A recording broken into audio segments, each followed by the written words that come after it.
Welcome back to another episode of The Scale of Fate, which it feels like eternity since the last goddamn fucking episode.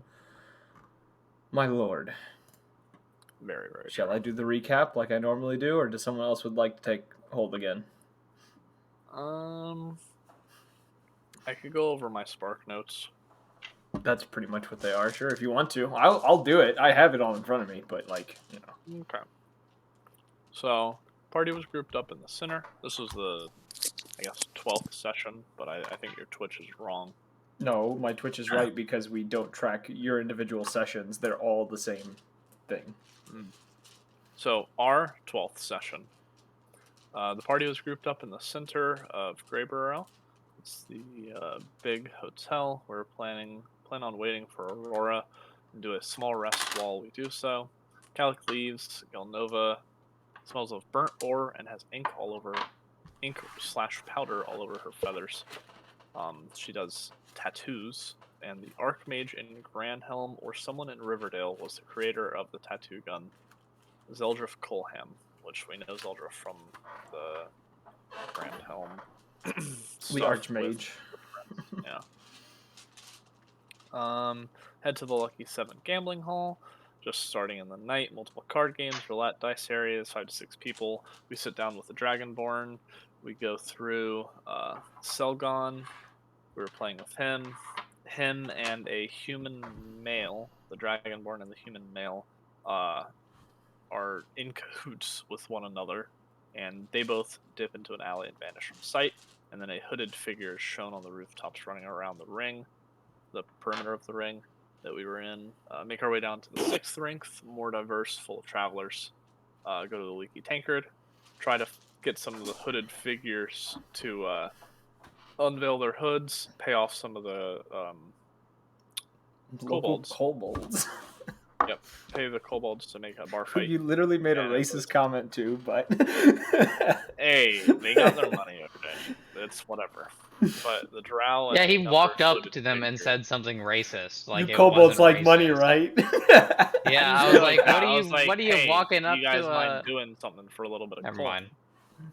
It's But pretty funny, nonetheless. Try and get the hooded figures, but we went for the wrong guys. Drow and hooded figure teleport out. Try and catch the two, but can't. Decide to head back to the center for rest. Find Kellic there. Found a place to fight for gold. Calder tries to stay up to figure out some of the scrolls. Orion has a dream of the past. And Calder has 1 level of exhaustion. Because he stayed up all night. He did an all-nighter for gaming. If you would like, okay, we're going to start the session. It is the next morning. Calder can technically sleep in and try to get his full 8 hours while the others do things, if he wishes. Or he can try to guide the party. I'll try and I'll sleep in. I'll let Jotun know to hang out with Ryan and Kosho. Oh God. Yeah. have fun. I'm gonna do a lot of rolls for LOL. insight. But I'm gonna tell them that I tried to stay up doing some stuff, so I'm gonna sleep in and catch up later. Oh wait, now that I'm awake, can I want to Kellic real fast, and I just want to be like, hey buddy, so I was looking into that like purple leaf thing you got, and I was wondering, what's better than veggies? A tea. Stay with me. What if we made a tea for you, my buddy Kellic? I'm not so sure. He's kind of you notice he's like clenching this like small, what you can assume is to be a bag of holding of some sort. He's kind of just like holding it to his chest. Buddy, I, as you know, am a druid. If that's a plant, I might be able to recreate it on a mass scale for you. You wouldn't have to pay for it. I could just give it to you.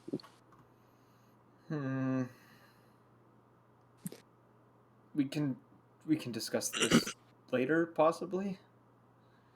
All right, Kelly. I'm just trying to make some lean for you. I'm not gonna lie. And I appreciate it.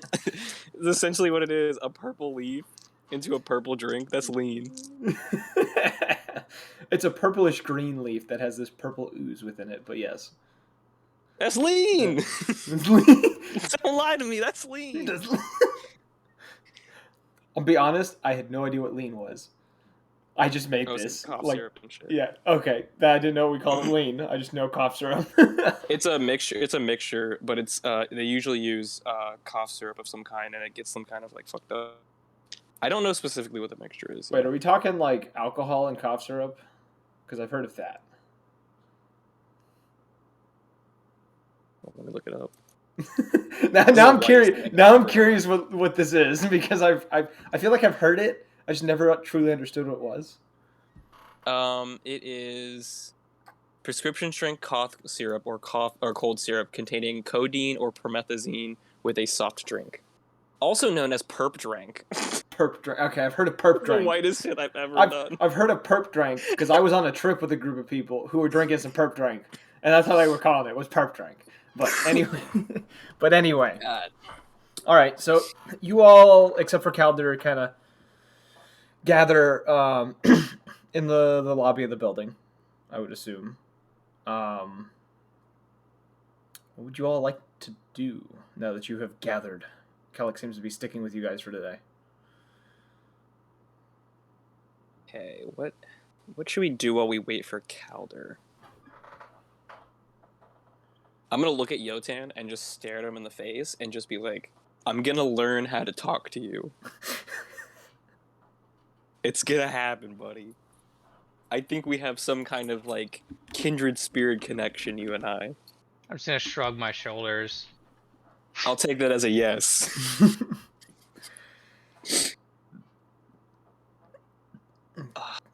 I guess I'm trying to think of what we should do. I know we're looking for the blackjacks Yes. of the greater thieves group of the Jack of Diamonds. Yes. I'm just trying to figure out where we can go. So there's one place you guys haven't checked yet. Or one or two places you guys hadn't checked yet. You guys should have the list, but I think it may be lost a bit in the previous group's stuff. So the list you guys hadn't gone to. You guys haven't been to the. I've been to Burrow or Snake Eye. Yeah, the Snake Eye, yeah, or the. Yes. If y'all wanted to, y'all could go over there. Well, that's what I other was thing thinking, What I 'cause was, I was going to gonna- recommend y'all to do is just go around town, shop a little, Okay. and or try and get information from any of the. I was gonna try to get information by going to these taverns and Yeah. being like, "Hey, I'm trying to look for this person. He mugged me last night." But I didn't get a good description of him because he was just a hooded figure. Okay, so. Okay. Discussing your plan, Kellic seems to be in agreement and agrees to follow you guys wherever you're going to go this time. Which of the locations would you like to go to, or do you need the list again? Well, I don't know if anyone else needs to go shopping. I don't have to go shopping, but if someone else wants to go, I'll go with them, and then we can get that done. And then we can go, whatchamacallit? Go to the, Go fox hunting? yeah, basically. More like goose chasing at this point. It seems more like a goose chase by this point. You are correct, yeah. Oh, that's what I should have called the episode, Wild Goose Chase. Damn it. That's fine. It's kind of fucked that the bird is leading this, and you're gonna call it goose chasing. I don't know, man. Hawks can chase gooses, and eagles can too. I know. Okay. I think we went to Lucky Seven and Leaky Tankard already, so we gotta go to Yes. the Burrow or Snake Eye. Probably go to the Burrow. Everyone's cool with going to the Burrow. Kellic just gives you a nod. Kind of just gonna follow suit wherever you guys go. So you all head. Oh yeah, and Yotan can't fucking talk, so I guess we'll just go to fucking Burrow. Let's go to the Burrow. Just look at everyone. Nobody responds. All right, let's go. This is fun. All right. All right. So you guys take What about. is Oh, the what? Burrow's in the 7th ring, right? That's the outer ring. Yeah. Very outer, right? It takes you roughly an hour to get out there. passing through the checkpoints that are across the bridge, making your way to the outer ring of the city. And you come upon this nice looking tavern. Looks like your typical traveler's tavern. It seems to have a lot of people leaving right now, or currently enjoying breakfast before they head on the road. It is morning. Yeah, it is morning. They're either leaving because they need to get on the road, or they are enjoying a breakfast. Gotcha.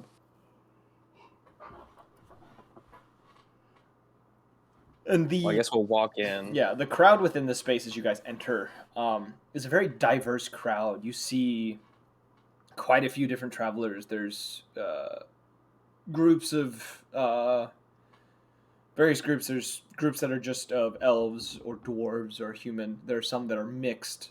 You actually see two what are they called? Loxodons conversing over a meal with a hobgoblin that's with them. There's a couple goblins within the place. A group of kobolds have gathered and seem to be speaking with one another along one side of the room. Is it the same kobolds as last night?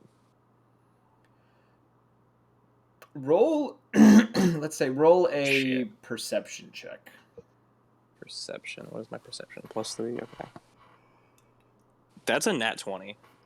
You recognize one or two of them. Okay. And you get being, an Aarakocra, you have pretty good eyesight. You believe, at least.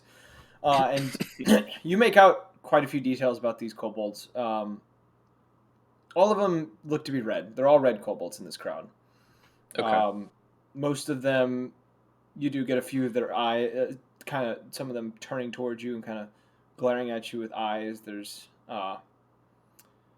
one in particular seems to be trying to avoid a gaze as much as possible, and seems to be conducting a meeting with some others in the group. And you do notice, which if you didn't roll in that 20, you wouldn't notice this. He does appear to have wings. This kobold in particular. Do they have amber Would I notice eyes? any of their eye colors? It's avoiding eye contact. This one is the only one you can't see the eyes. The other ones seem to have yellow eyes and blue eye, or not blue eyes. It would be yellow and brown eyes. One or two of them have kind of these dull red eyes. There is one in the group that seems to have a yellow eye and a brown eye. And okay. he seems Ooh, the brown eye. Yes. Pink eye. As in the irises. Sir. Oh, you mean... why is it... No, you mean as in the butthole. Oh, why is it called pink eye when you get poop in your eye and not stank eye? Anyway, I'm going to walk up to those kobolds that I recognize. All right. And I'm just going to go, oh, they're my boys from last night. I just wanted to appreciate you guys for what you did for us. And I'm going to try to look at the one that's avoiding eye contact and just, like, take a gander of the crowd and, like, take in their features and everything. With that natural 20, because I'm letting that keep going. The two that you were talking to, they are actually smirking to one another, and they start muttering between each other in Draconic, happily for a moment before turning back to you. Smile on their face. You do get a glimpse for only a moment from the one kobold who's avoiding eye contact, who flips up his hood as he does it, and you do see a brighter, almost amber color eyes as he kind of whispers something to some of the other ones and slowly gets to his feet. Oh, where you going, buddy? I was gonna buy you and your friends here breakfast for you helping us last night in the, the other tavern we were in. It was very enjoyable to watch. I know y'all got away with some trinkets of your own. The others are kind of looking a bit excited. He's the only one that seems to not be taking in the same excitement, and he simply just. As he stands up, he says, I have business elsewhere. Can I put my hand on his shoulder real fast. Oh, this is probably a bad idea. So he's I'll like put my hand on his. he's like 10 feet from you. You could walk towards him. I'm gonna start slowly walking towards their table, and being like, I insist. If your friends helped me last night, I would love to extend this courtesy to you. Throw a fit. My bad. Slip of the tongue. Fuck you. I hate you. Don't throw a kit. I mean fit. Sorry. Listen. Can I see if he reacts to that? No. I'm trying to send out bait to see if he reacts, so I can be like, "This is the fucking kobold we're looking for." So you watch as you say that. You hear him snap something in Draconic, and he glares at you. The amber eyes looking in your direction. The others go quiet as he does this, and he just stands there and stares at you. But with that natural 20, damn, because okay. I'm letting that keep going. I'm okay with it re-rolling, but okay. No, I'm gonna let it's a natural 20, and I'm gonna let it keep going.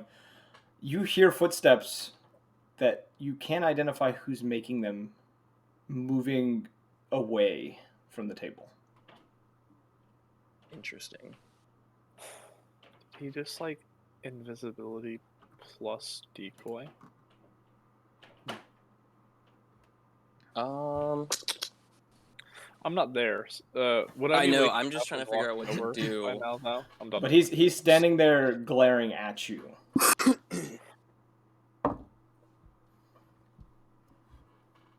What do I want to do here?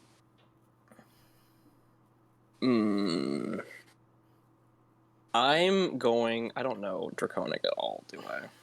No. I don't think any of you do. No. Fun.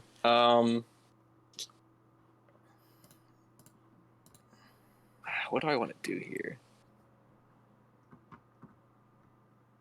I'm just gonna. My expression is going to lighten in a second and just go, ooh, those are some nice peepers you got there. Very distinct. I wonder. I saw something earlier in the inner ring about a kobold. Maybe you happen to know him. Strip dance now. Start breakdancing. He doesn't move for a good few seconds before breaking the gaze with you and begins to kind of walk in a way to pass you. Kind of puts his head down a little bit with the hood draped over it and begins to walk past you. Can I intercept him and just be like, if you have any information, this would be incredibly useful, and I'd be willing to pay for some information of this kobold I'm looking for. How do you want to intercept him? Just kind of almost walk in front of him in a way. Maybe stick out my wing a little bit. So you go to step in front of him, and he makes contact with your wing. Or at least it looks like it, as he seems to almost fizzle out as he passes into you. Yep. So it was a decoy. Yep. And as this happens, you hear a door near the back of the building slam shut. Well, he got me, I guess. I'm going to turn back to the other kobolds, if they're still there. The other ones seem to be starting to slowly realize what happened. I'm going to walk over to them. Where did he go? I'm just going to walk over to them and lean at the table and be like, listen, now you did me a real service last night, and I'm not going to associate you with that kobold. But you have to understand, that kobold is wanted. He's wanted, and I need information of him, or anything about where his comings and goings. And I'll buy you breakfast. Wow, you're really appeasing to these people, aren't you? They Listen, kinda... if they have information, I want them on my side. Yeah. They're all looking because around between that each way other. I have a lead. they're all looking between each other and muttering. And one of them kind of steps forward and he says, we don't know much about him, but he often will give us news to meet him here. We do small Interesting. tasks for him here and there. I gotcha.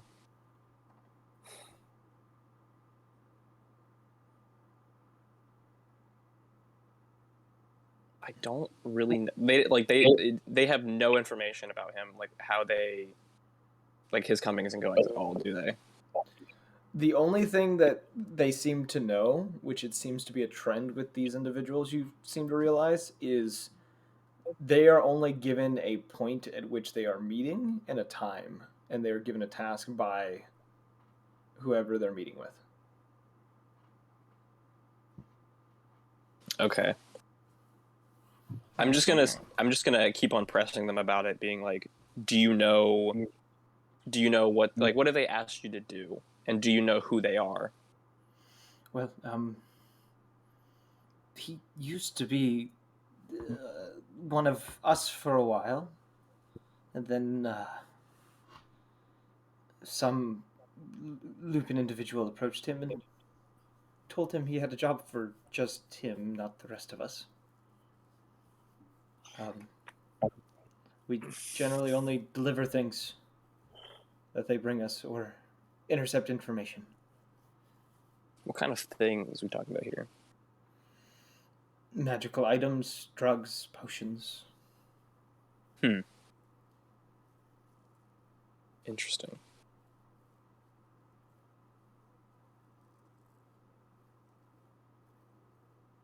Do they change locations of where you guys meet, or is it usually this far out?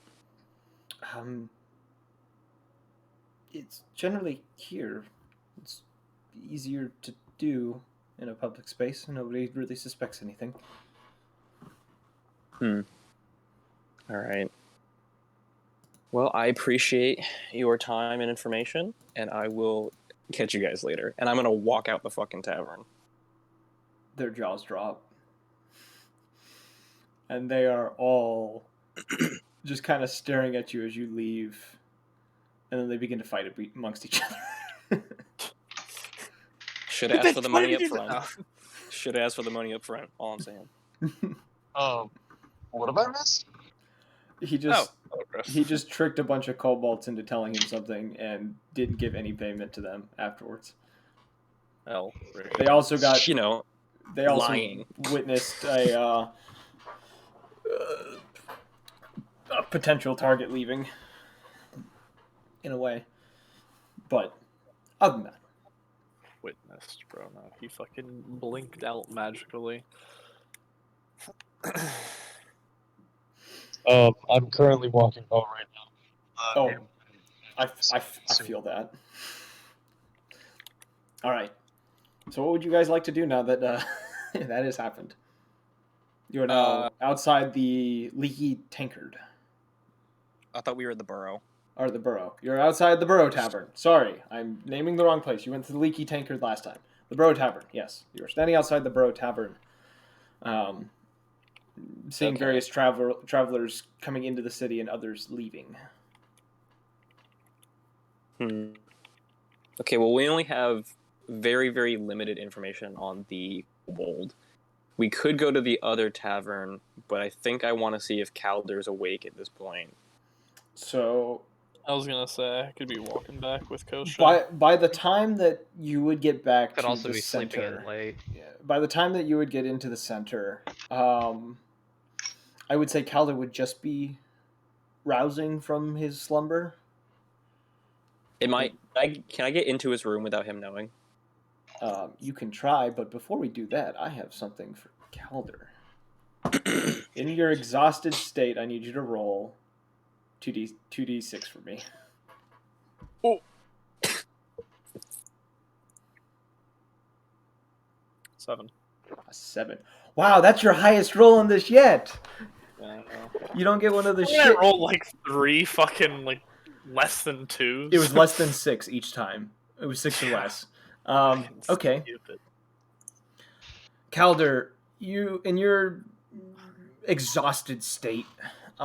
You at first find yourself just in darkness. There is no dreams that come to you at first, and you just feel heavy.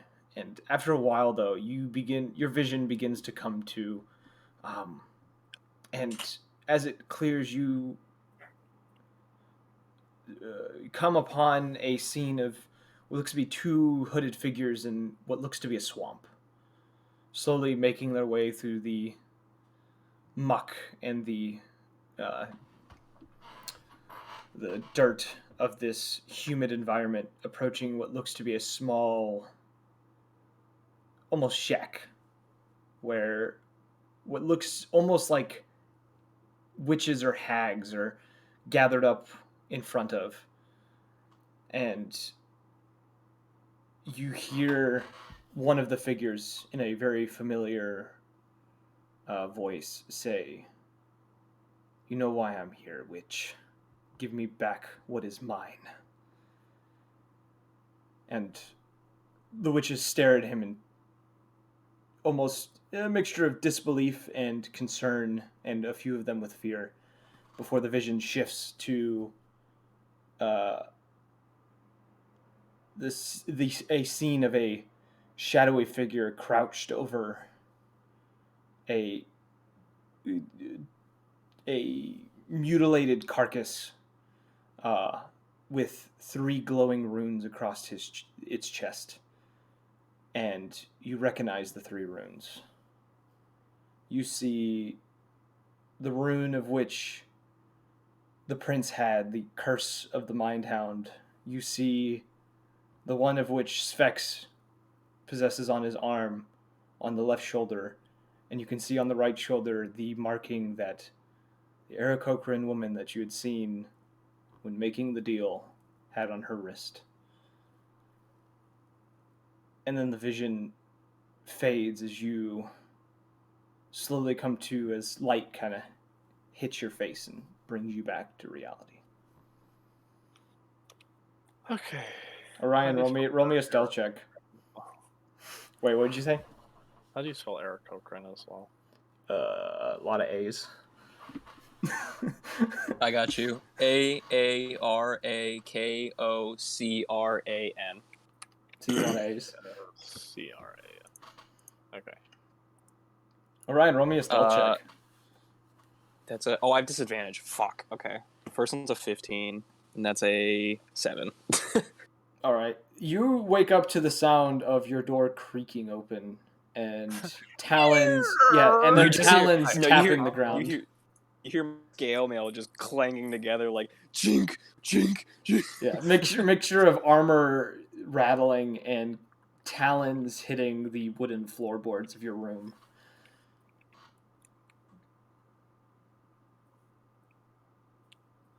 I guess I'll like wake up and be like, "What the fuck?" Oh, hey. Morning already. I'm just gonna go cock-a-doodle-doo. So we went to the burrow, and I found that one kobold we were looking for. We're not gonna like. Now that is racist, but like the Excuse shit that you. He's of that race. It's okay. Yeah, whatever. Like a Lupin can make classic excuse. A Lupin can make mutt jokes, but doesn't like it when someone else does. Okay. Yeah. Okay, Silverback, whatever you say. I will tear your throat out. I like how he just glazed over the fact that I said, "Oh yeah, I found one of our targets." Anyway. Yeah. I'll just be like, what? "Oh You shit!" can't say cock-a-doodle-doo. And just Calder's like, "That's really racist." Oh, Target? Which one? The kobold. He was some of the other kobolds we had found last night at the tavern. And then I confronted him, and he did some weird magic things, and then he disappeared before I could see him. So then I asked for more information, and it seems that the other kobolds were being rented out to do side jobs. But we don't really have any information as to like where to find them. Although they usually get found at the burrow. But then I was like, that's probably compromised now because like I found him, so maybe not the best place, but you know. Okay. Well, amazing information getting. I guess we'll continue at the burrow, or do we want to go somewhere else?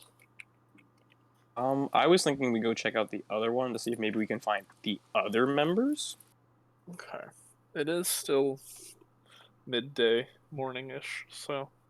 I know, and I haven't drank today. You should be proud of me. Anyway. Oh, congrats. Nice. Okay. I haven't harassed any bartenders today. Yeah, let's rally up the troops and head over. What was the last place?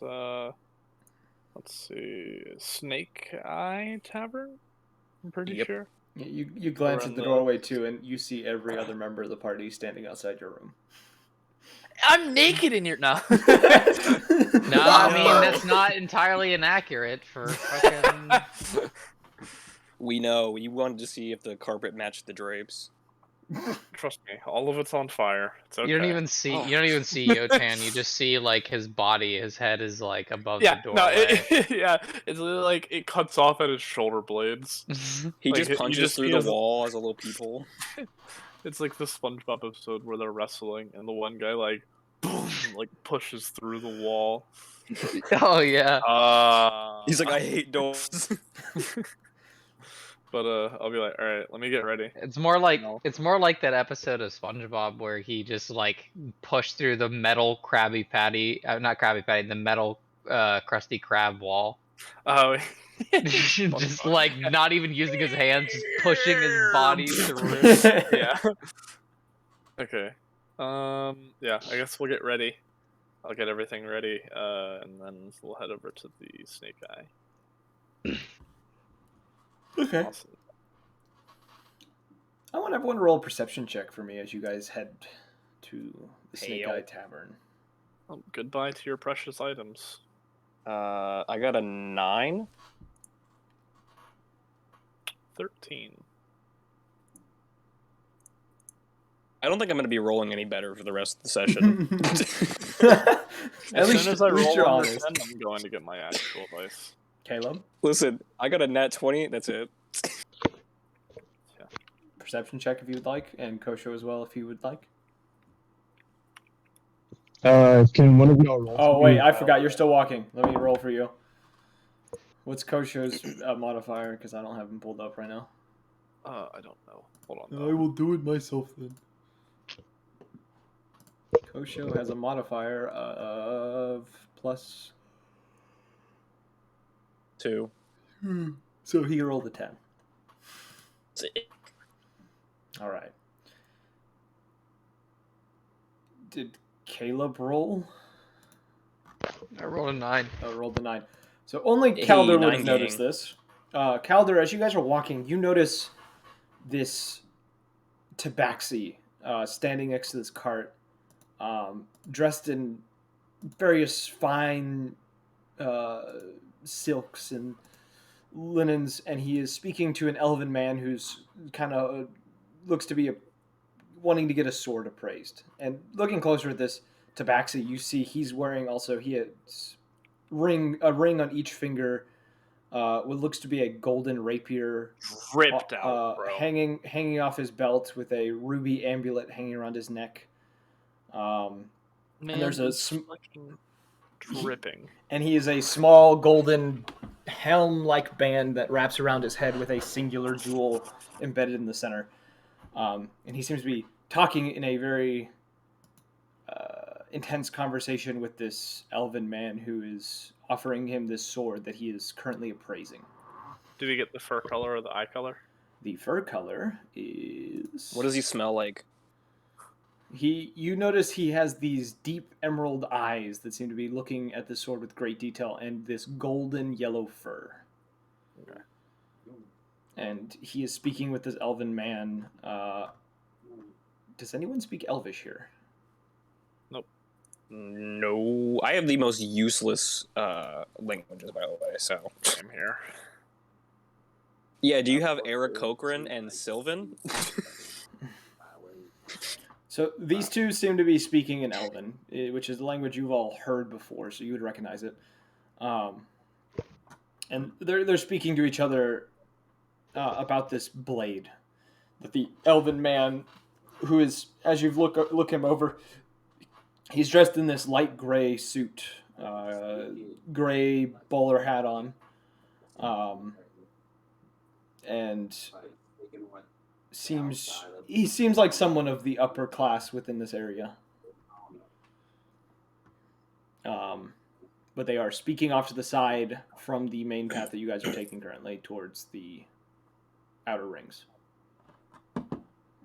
Interesting. Khajiit has wares if you have coin. Jesus Christ. Pretty much. But Khaled is the only one that notices this, right? Calder is the only one that notices. I'll just point it out, be like, cool little trade deal happening over there, but I don't really want to intervene. So, As you guys are walking by as well, you do notice on the side of this cart, it says the words. Let me double check. I'm saying this right. Reginald's rare and wondrous wares. okay, yeah, we're going. I'll point it out and be like, cool little knick-knack shop. Do y'all want to stop by after that guy's done getting his sword appraised, or do y'all want to just head down to the tavern already? Well, hell I yeah. think- Let's get some curse shit. So you begin approaching this I'll cart, walk with and y'all. you notice this tabaxi kind of, for only the slightest of moments, his eyes dart towards all of you, take in your appearances, and then continues to appraise the sword before continuing his Just get conversation profiled. and pulling out a coin purse and begins to count out coin within the purse before sliding it back into this little pouch and handing it over to the elven man, who slowly, takes the pouch, gives him a smile. Who's leading the pack, by the way? Like, who's walking in front? That'd be you? I think I was. Yeah. Okay. I think I'm always in the back because aerial support, but I don't really know. And as you guys get closer, you see this elven man give this tabaxi a slight bow, taking a few steps back before turning around and bumping into you, Calder, being the closest. Nope. And I'll apologize. Be like, oh, sorry, didn't see you there. he says, "Oh, it is my fault. I am the one who wasn't paying attention. Good day." And just keeps walking down the path, kind of moving down the street towards the Greyborough Tower in that general direction. The tabaxi kind of looks over each of you and he says, "Well, I assume you are all new customers. What is it that you'd possibly be looking for?" Just browsing. Nothing too serious, but Well, if you'd like to browse, and you notice he moves over to this cart and he pulls a lever on this cart, and this staircase kind of springs out from the bottom of it, and it leads up to this doorway that, as it opens, you see within the cart is not in fact a cart, but a large, almost emporium of sorts. And he makes a gesture. He says, "Please, step into my office." And he My begins to pleasure. climb up the steps into this large space that seems to be pocketed away within this cart. And as you all come into this space, you are almost caught in awe by the number of items within this space. You see all kinds of different rings, random golden items like chalices, vases, canteens. There are weapons of all kinds, shields, armors. Pretty much, if you can think of it, it might possibly be here. You do also notice that in a section of this place, he does have a category that is labeled cursed items. Oh, Within this fuck space. yes. Orion, no. I'm going over there.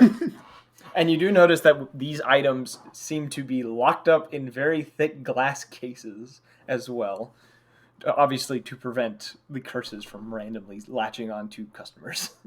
Are there any signs that say like "do not touch" or anything like that? They're all over the curse section. It says do not feed, actually. Don't tap on the glass, you'll scare them. And there is a lot that it seems, looking around, and Calder would definitely notice this. there are wards everywhere. This man is clearly prepared for anyone who might try to... Steal. Yes, might do a hit and run and try to get out. I want to look at the curse items. And you all enter the space and kind of look around, and he says, "So, may I offer possible guidance on what you might want?"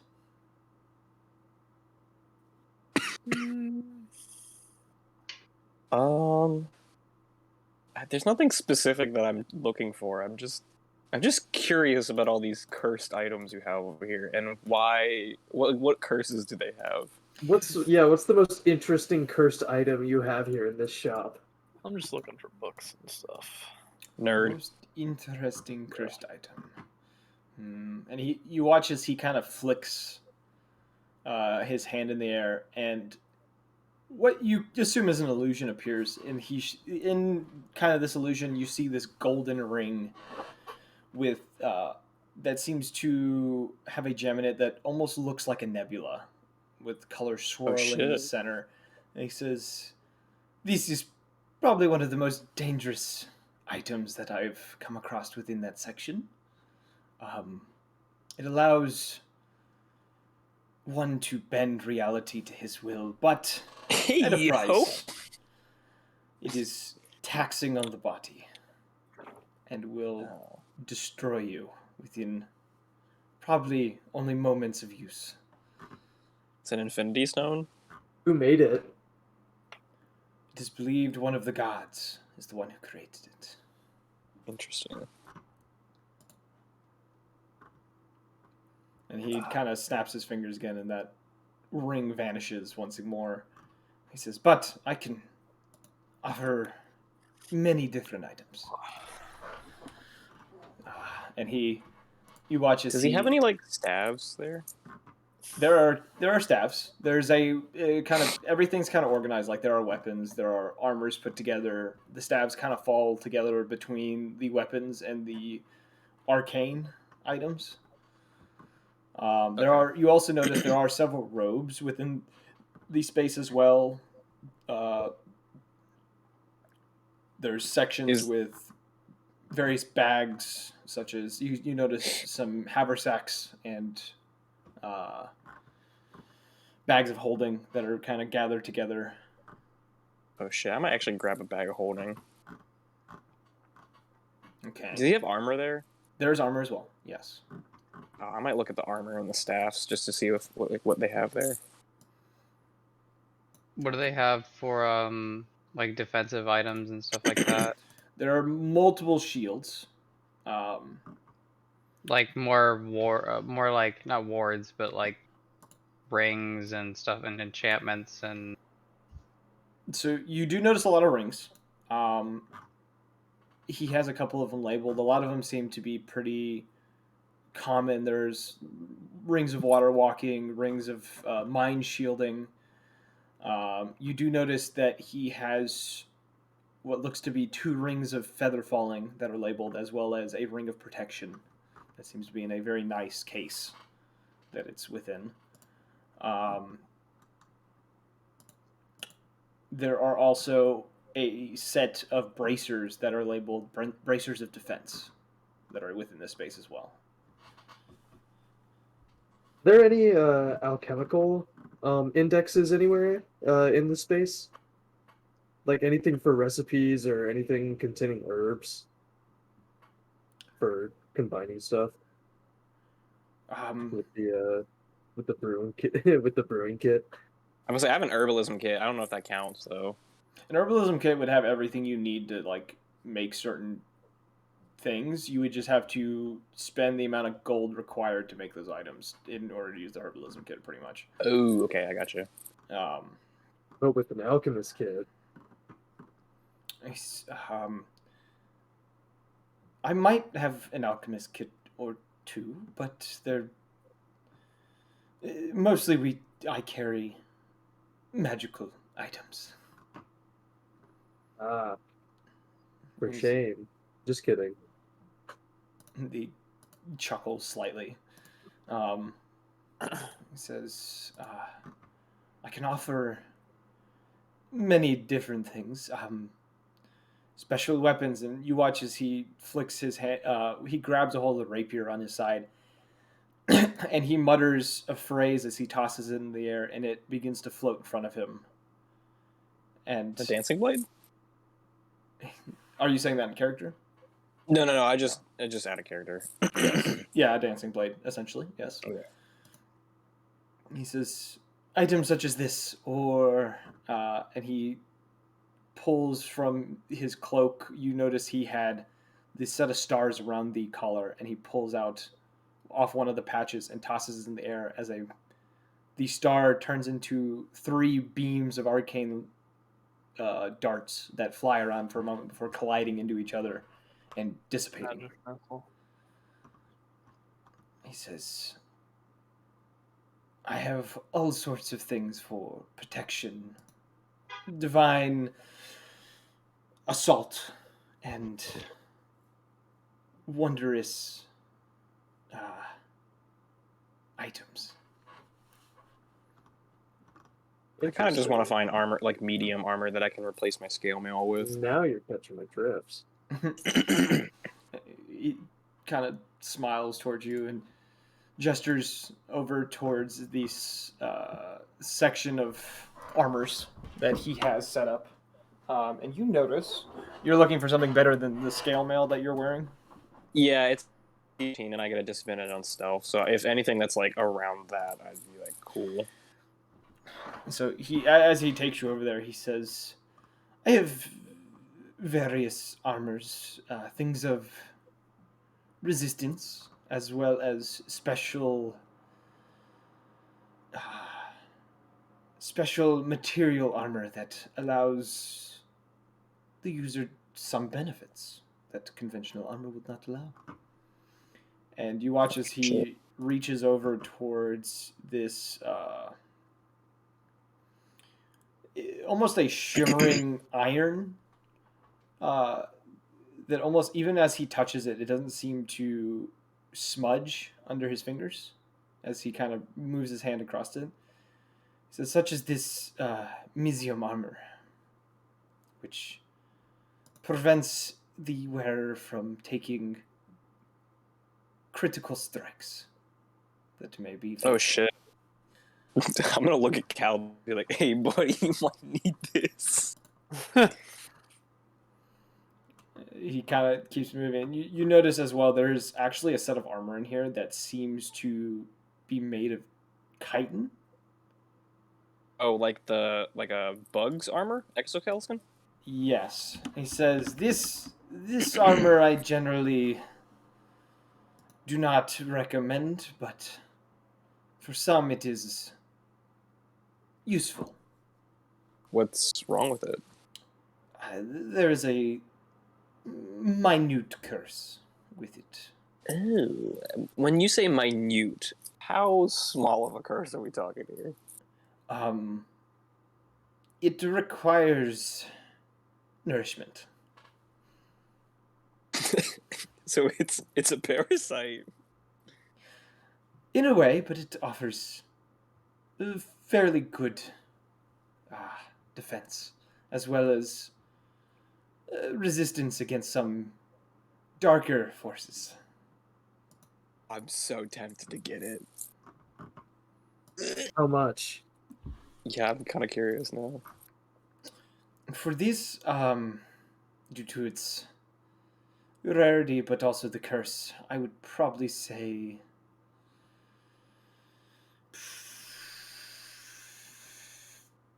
50,000. It is difficult to acquire. Damn. Just heard a lot of things in the chat, bro. Rats. Oh. Well, Damn it. we'll have to come back when just we're more invested, I guess. Can I just be like, can I get a little bit of a discount because it's cursed and it's also my birthday?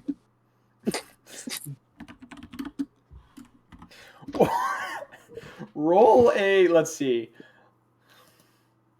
Roll a persuasion check. Please, this is the one time I have no charisma modifier. This is gonna suck. A 15. 15. Yeah. I was hoping for a nat 20, so he's like, it's free! It wouldn't have done that. I guess not, but it'd be funny. He kind of looks you over and he says,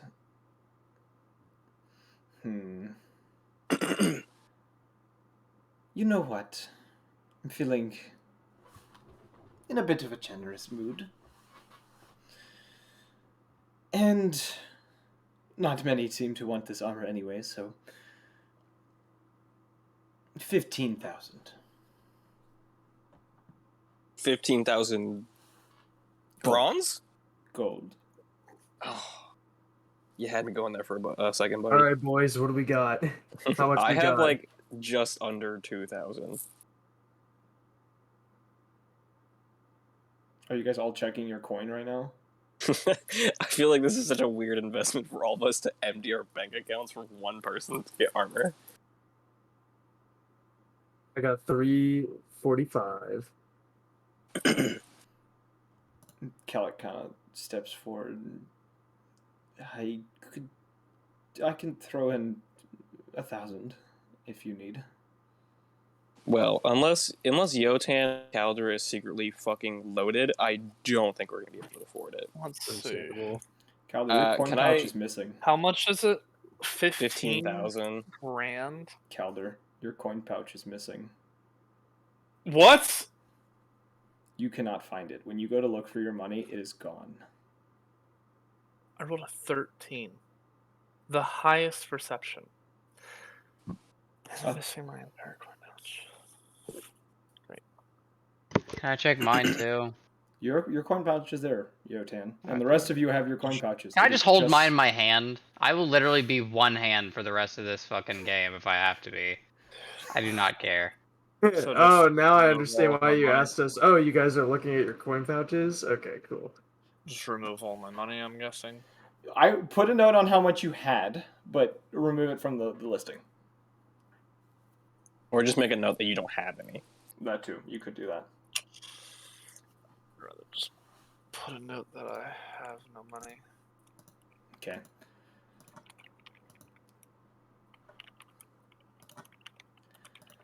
What a scammer. You call That me a rich elvish guy. Oh, who's at the front? He bumps into you. Wow. Very funny. You do, Calder, where your coin pouch was, find a small piece of parchment. God damn it. This guy gets all the adventures. That It says I owe you. That says, I know who you are. Let's talk. And it has an address.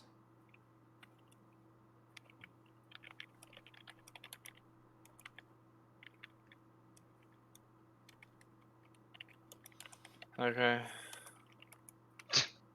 He's all. I've ruined So his defeated. night. I've So ruined his night. crestfallen. Well, I have I had close to 2,000 coins, so I would have tried to pitch in for that item. Or at Yeah, least I tried was to gonna say buy it's kind of not something. worth it to buy it because there's no way we're gonna be able to afford it. But I was gonna ask if there is a quarterstaff that I can like teleport to, because that'd be kind of sick. Teleport to Or a just- quarterstaff. Yeah, it'd be like you like throw it like a javelin, and then you can just teleport to it. That'd be sick as fuck. Probably unlikely, but if there is an enchanted quarterstaff, I would like. You're to look into saying like fucking what's his name's I'm thinking of the kunai? girl. I'm thinking of the The girl yellow from flash Apex. of the leaf.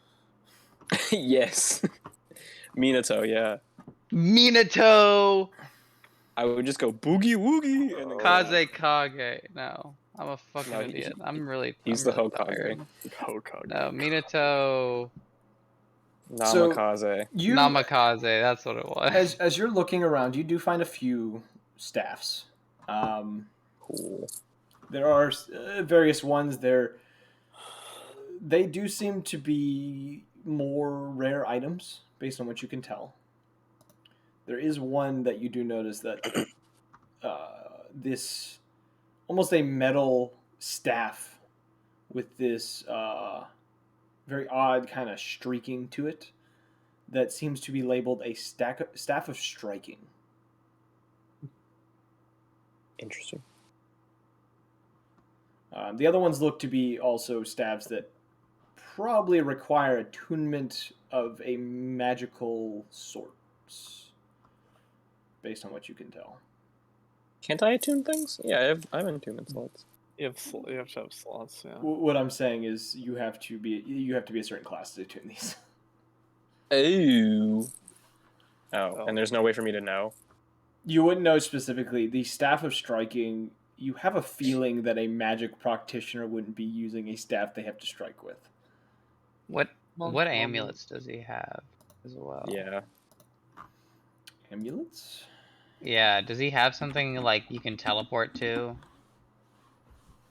There would not be. There is a few. Or defensive? Looking at there's a ring of protection that you had seen. Yeah. What does that mean exactly? Ring of protection gives you a boost to your AC.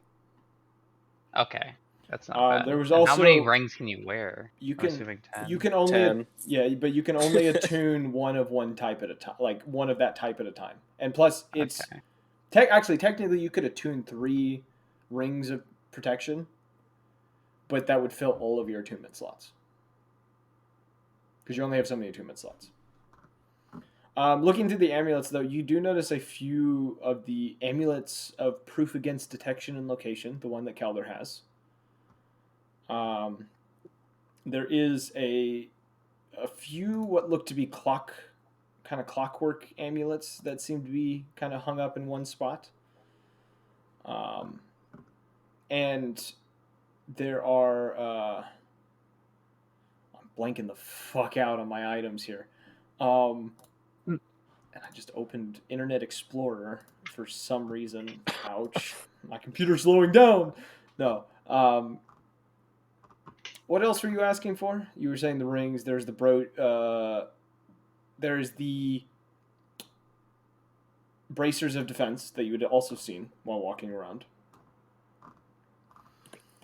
And what other items were you looking for again? Because I'm like trying to remember your items while also telling you what they are. I think we're all just looking for like defensive stuff. Kind of. What's that Enchanted clockwork amulet thingy? Oh, these, and he kind of moves over to it. It almost seems to tamper with luck and kind of can change fate. Ooh. It's like the lucky feet. I'm hoping. Yes. It's all done via the amulet, just by wearing it. Yes. What's the catch?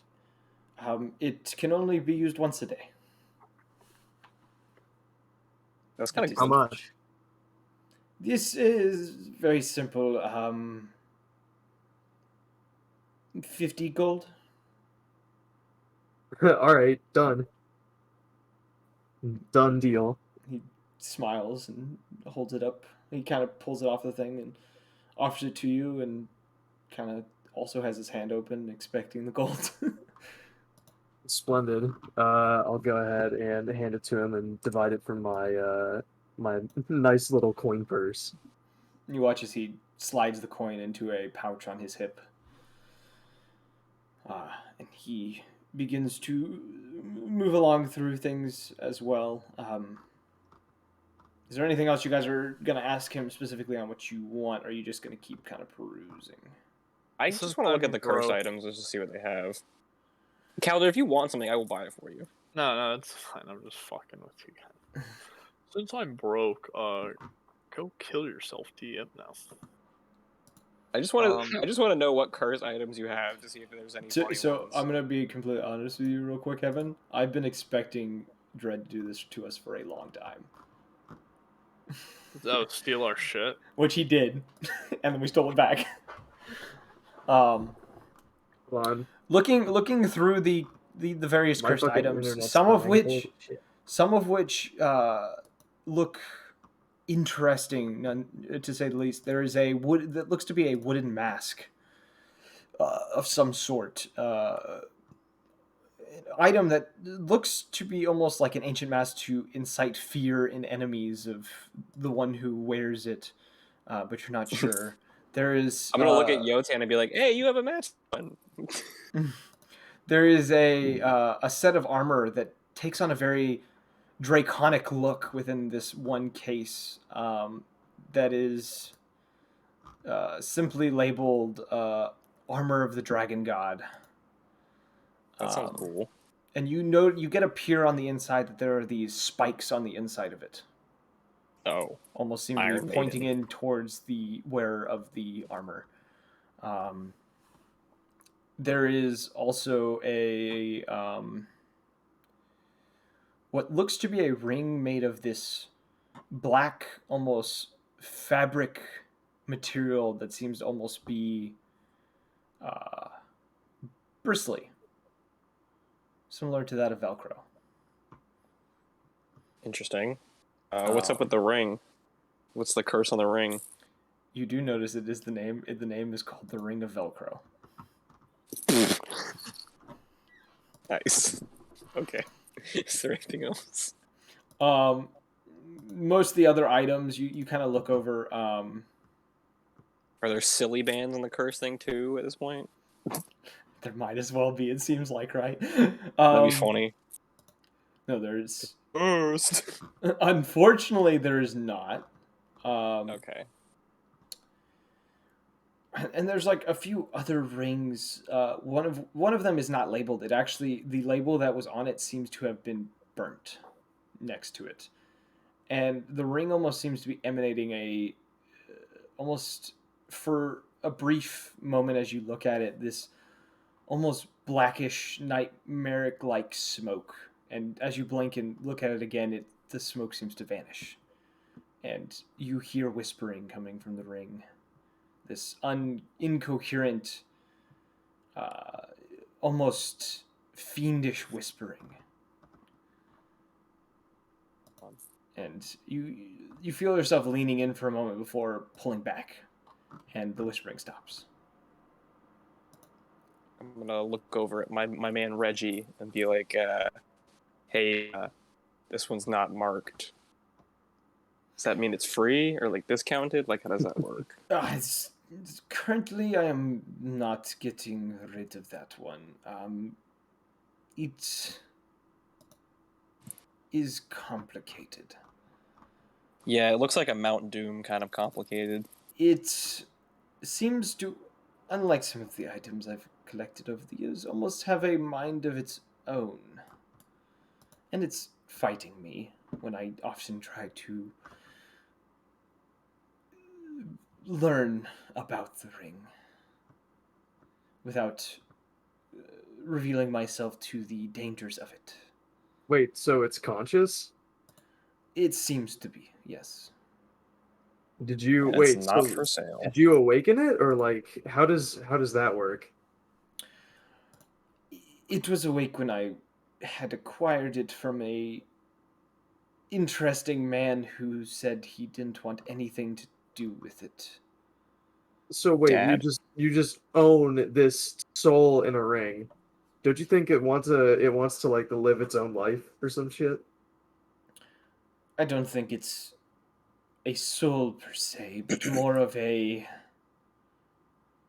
Can it talk? Can it it communicate? in a way, but It just barks at me. I don't know, man. it's I get the sense when I have attempted to study it, it has a lust for blood and fear. Oh, well.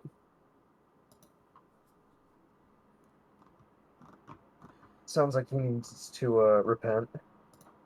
Well, it's a good I'm gonna say 30 conversation. Bloody Marys. It is a good conversation starter. Which, sense why I keep it out. But yes, that is one of the few items I refuse to part with at the moment. All right. Well, I guess it's a dead end on the cursed items. Though this ring, and he does point to the ring of Velcro, he says, is one that I would get rid of if one of you was looking for a cursed ring.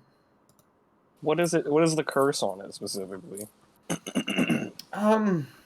Considering the last individual who had it came to me requesting that we remove the curse via some magic, it seems to bind itself to whoever places it on, but even though it helps with climbing and grappling and things of that nature, it makes it difficult to let go. I don't think I'll need any help climbing, so probably useless for me. More than likely. It kind of looks over all of you for a moment, and he goes, do any of you have anything that you wish to sell? Since we are on the topic of bargaining. I have a ring that I think I stole off a dead person. If you want that, What do you have it labeled as in your inventory? it's just a signet ring. It's just a signet ring? Yeah, it was just. I think I just took a random ring off someone that died. Who was it that died that you took it from? That is a great question. I want to say it was Manifer, but I'm not entirely sure. Let me check my notes. I have everything that Manifer had on him written down. So let me double check that he didn't have. Because I pilfered through his body after he died because I was like, what the fuck does he have on him? What kind of good loot do you have, sir? Yeah, basically. Because I knew he had a. I think he it was like a special amulet that I think Calder is wearing right now. Yeah, Calder snatched the amulet from. Yeah, he did not have a. He had a signet ring. It wasn't magical. It was just a family ring of sorts. Yeah, I know. I just have it as a regular ring. Yeah. So I was just gonna be like, do you want this random, regular, normal ring that I took off a dead wizard? He kind of reaches out to kind of take a look at it. I assume you I hand have it over. two? Why do I have two rings? What the fuck? Whose bodies were you stealing from? I think I just accidentally added two. How many bodies have I given you with rings? I just be stealing shit off bodies, honestly. Apparently, that seems to be the way to go. Excuse me, what? I was eating fingers. Leave me alone. He okay, had as he one had a does. craving that only fingers could satisfy. I mean, it's not the worst thing I've seen. He just says, I could probably only give you about a gold piece or two for this. It's just a simple ring. Shit. Yeah, that works for me. You watch as he kind of waves his hand and two gold pieces emerge from the Oh, two? Hell yeah! I thought it was gonna be one. from the bag that he has on his hip and hover in front of you for a moment. Oh, actually, I want to look at the bag and see if there is a bag of holding that cannot be stolen. So he has various types of bags of holding. There are ones that look like satchels. There are ones Okay. that look almost like coin purses. All of which look to be able to be opened to about 2 feet in diameter. Okay. As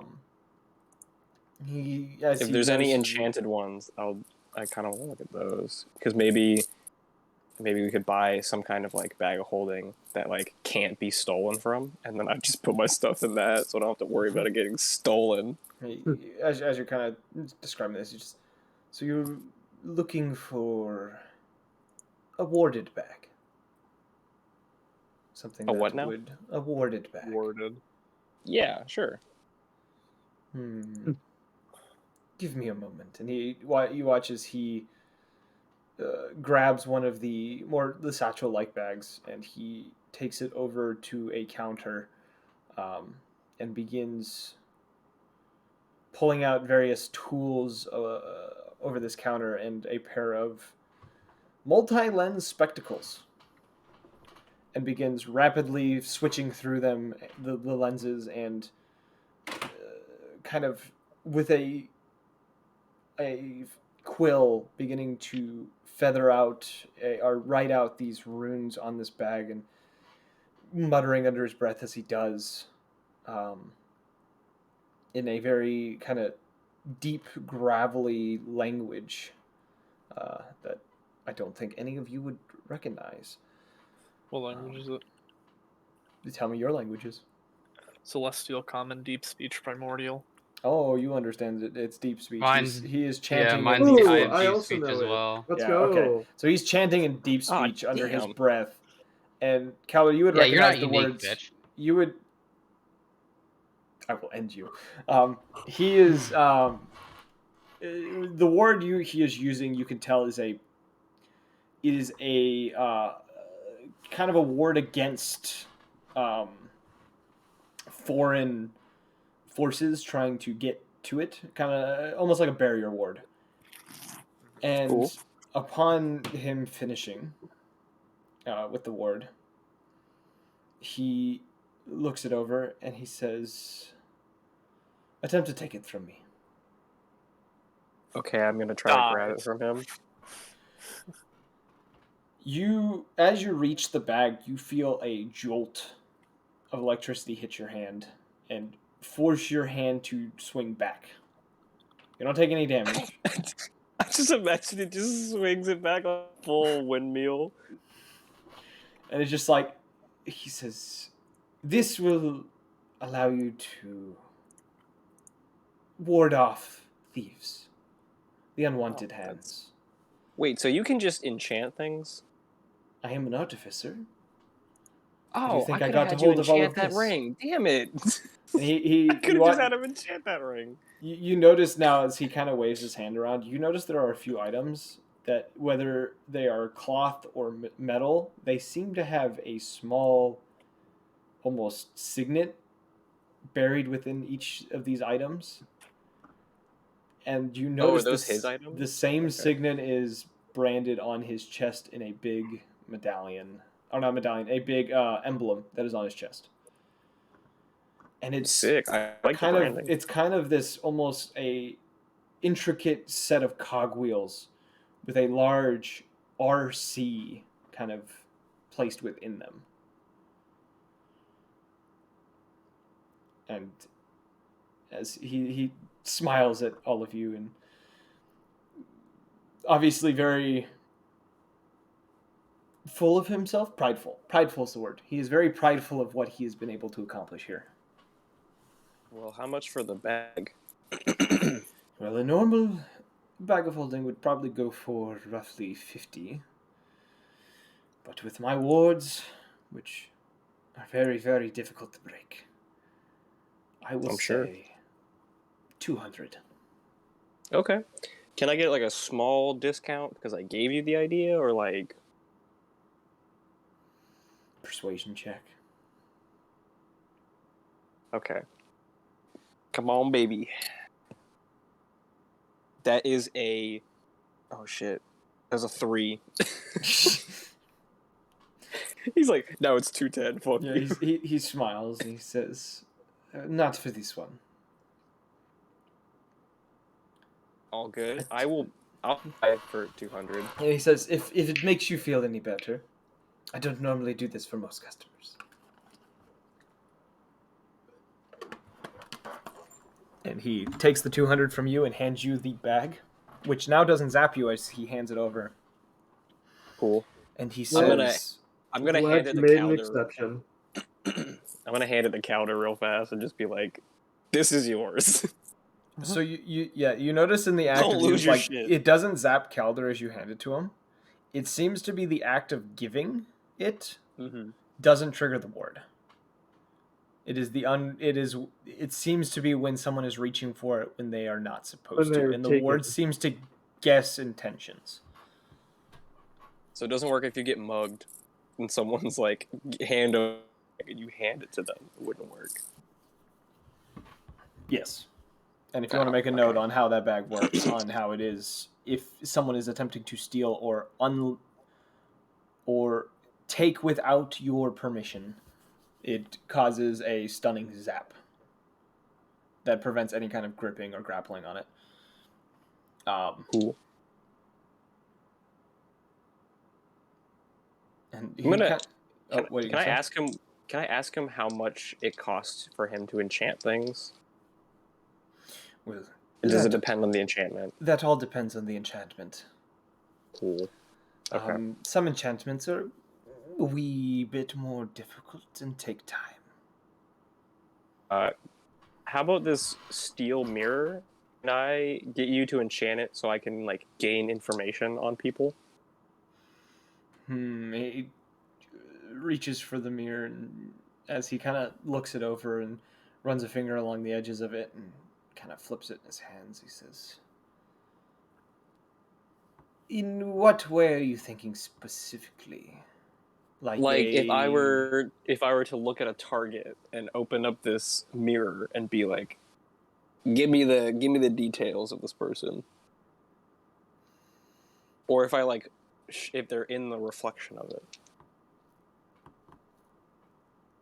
I think I have an idea, possibly, but it will take time." How long? Perhaps a week? Will you be here for a week? If I am not, I can get it to you in other ways. All right, I'm cool with that. I'll hand him over the mirror. And he takes the mirror and he says, for a special enchantment such as this, you know what? How much do you have to offer? Well, if the one was 200, I'm willing to pay 250.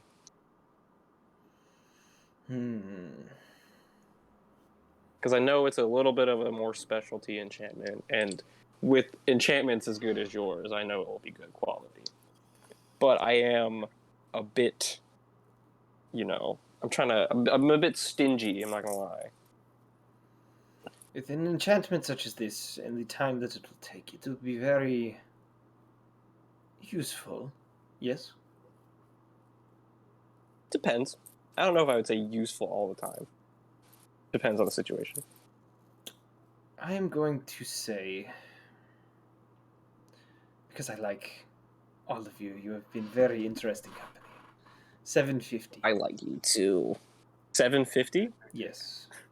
That is the lowest that I would go with such an enchantment due to the time and the resources required to produce such an effect. Okay, buddy, shake on it. I'm okay with 750. He gives you a smile and holds out one of his paws towards you. I clap that motherfucker right there. I'm gonna be like, hell yeah. Pleasure doing business with you. He gives you a nod, and you hand over the money, and he slides it into the pouch, and you watch as he whistles and throws it into the air, and as it goes into the air, you see this on a upper landing, a construct similar to a warforge seems to step forward and catch it out of the air before taking it into a doorway that you guys hadn't noticed before, and disappears with it. Cool. He says, "If I'm not around or you are not anywhere nearby, I will send someone to give it to you." Pleasure doing business with you. That it is. And he looks to the rest of you and says, "Is there anything else?" No, I'm okay. I appreciate your business, of course. It's always a pleasure. And there are ways of getting a hold of me, but they're generally magic means.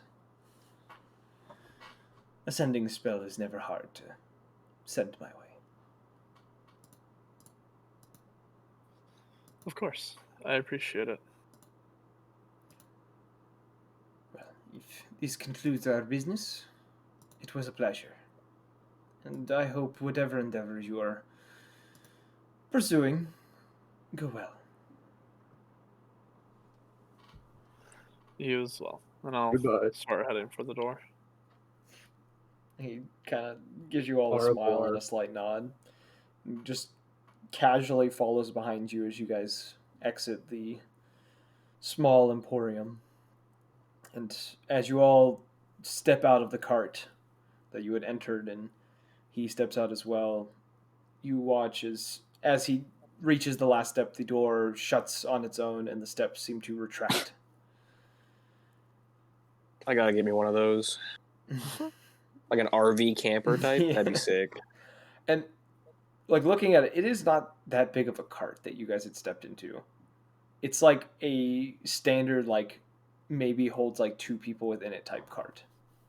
Like this is Before we walk away from him, can I turn back and just be like, "Hey, when I retire, let me know if I can get. I will save up for it. And just go camping in the wild." If you make it to that point and you find me, I would be happy to help. Of course. Gives you all like a slight bow and turns towards the cart and begins to move around towards the front of it and climbs onto the front and whistles, and you watch as a horse kind of apparates at the front of it and he begins to ride it off into a different part of town.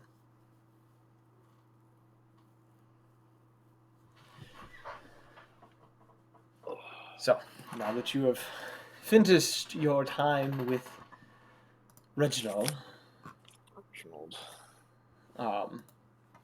roll me another perception check, everyone. My fucking god.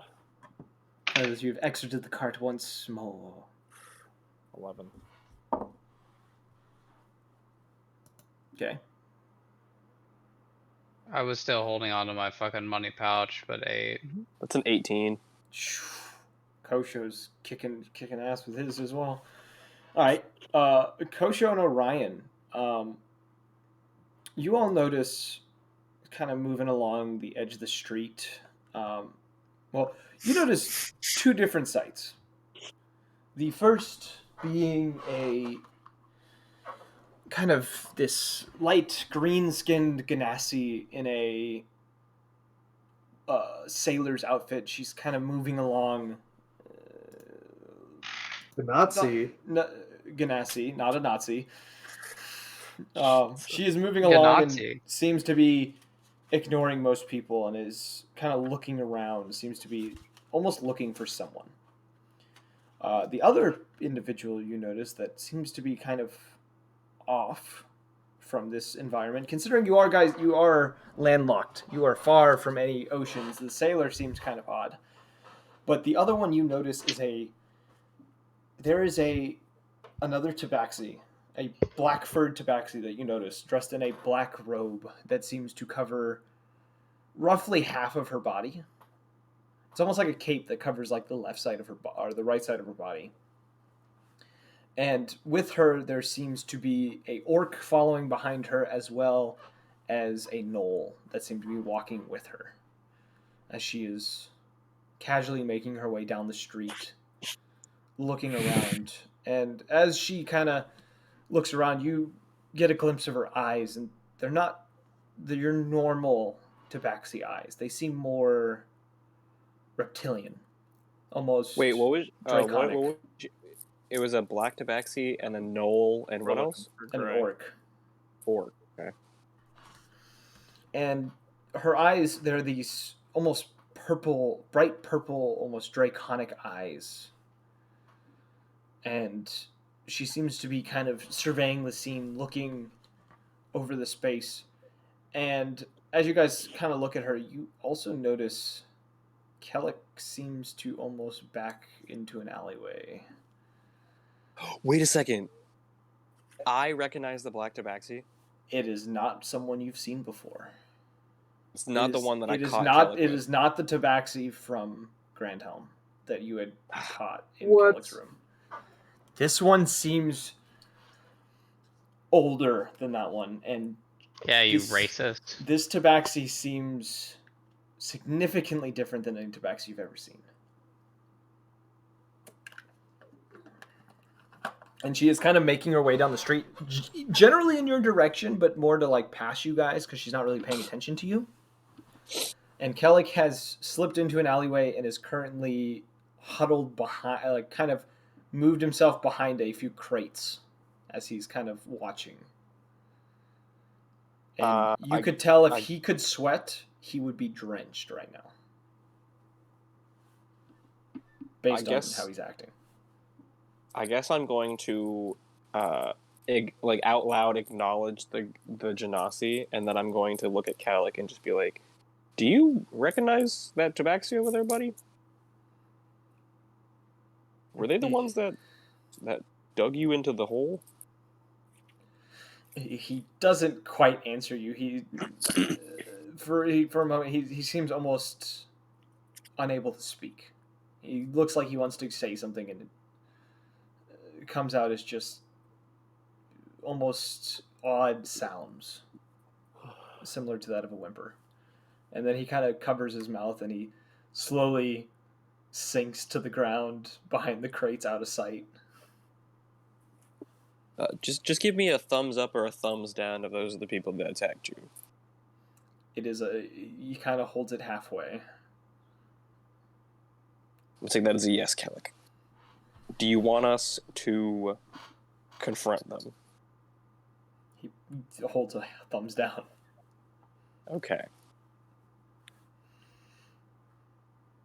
Is the Black Tabaxi and company, are they near the Genasi? The Genasi seems to be moving kind of... She's not moving too quickly. She's more moving towards almost the center of the ring, towards the Greyborough Tower, but she doesn't seem to have a goal in mind. She seems to just be looking for someone. Okay, yes. And the Tabaxi seems to be moving away from the center towards the bridge to the other rings. And is walking with quite a purpose. Let's just wait until they're out of sight, and so we can approach the Genasi. So Calic's not injured. So they make their way past you, and the Tabaxi kind of eyes each of you, kind of takes in, as she seems to have noticed that you all are, some of you are looking at her. And I give her the bird stank eye. She gives She makes eye contact with me. She does. And you all see the same draconic purple eyes that seem to be within that skull of hers. And she almost seems to smirk, and you can see within her mouth there is some much sharper fangs than a normal tabaxi would have. And she... I do have a question. Yes. So we saw pictures or images of all the blackjack, correct? Or were we just given descriptions? You saw the pictures. She does not. And this is she not, does not that's match. not Rogue. She does not match Rogue. Okay. Because Rogue was described to have Gray with purple eyes. Yeah, she was gray with purple eyes. This one is black with these dark purple eyes.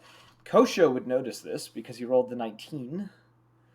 There is a moment when she's passing that underneath the cloak, for only a split second, you see what you swear to be a scaly tail for just a moment.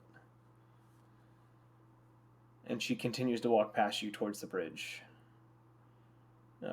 not seeming to mind any of you any more attention, as the knoll kind of growls in all of your direction and then keeps walking. He your dog, bitch. Oh, he don't bite. He do! Yeah, get your dog, bitch. Okay, isn't a knoll like a hyena kind of looking thing? Yeah. Okay. Yeah.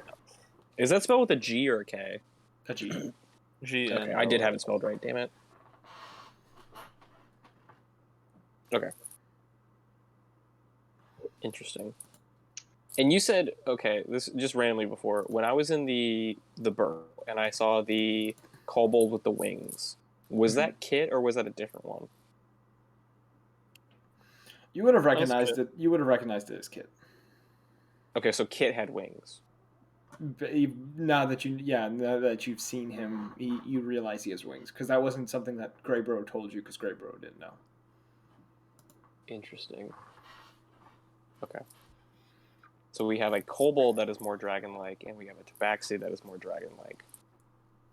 Which winged kobolds are a thing. That is like a legit, actual thing. That's adorable.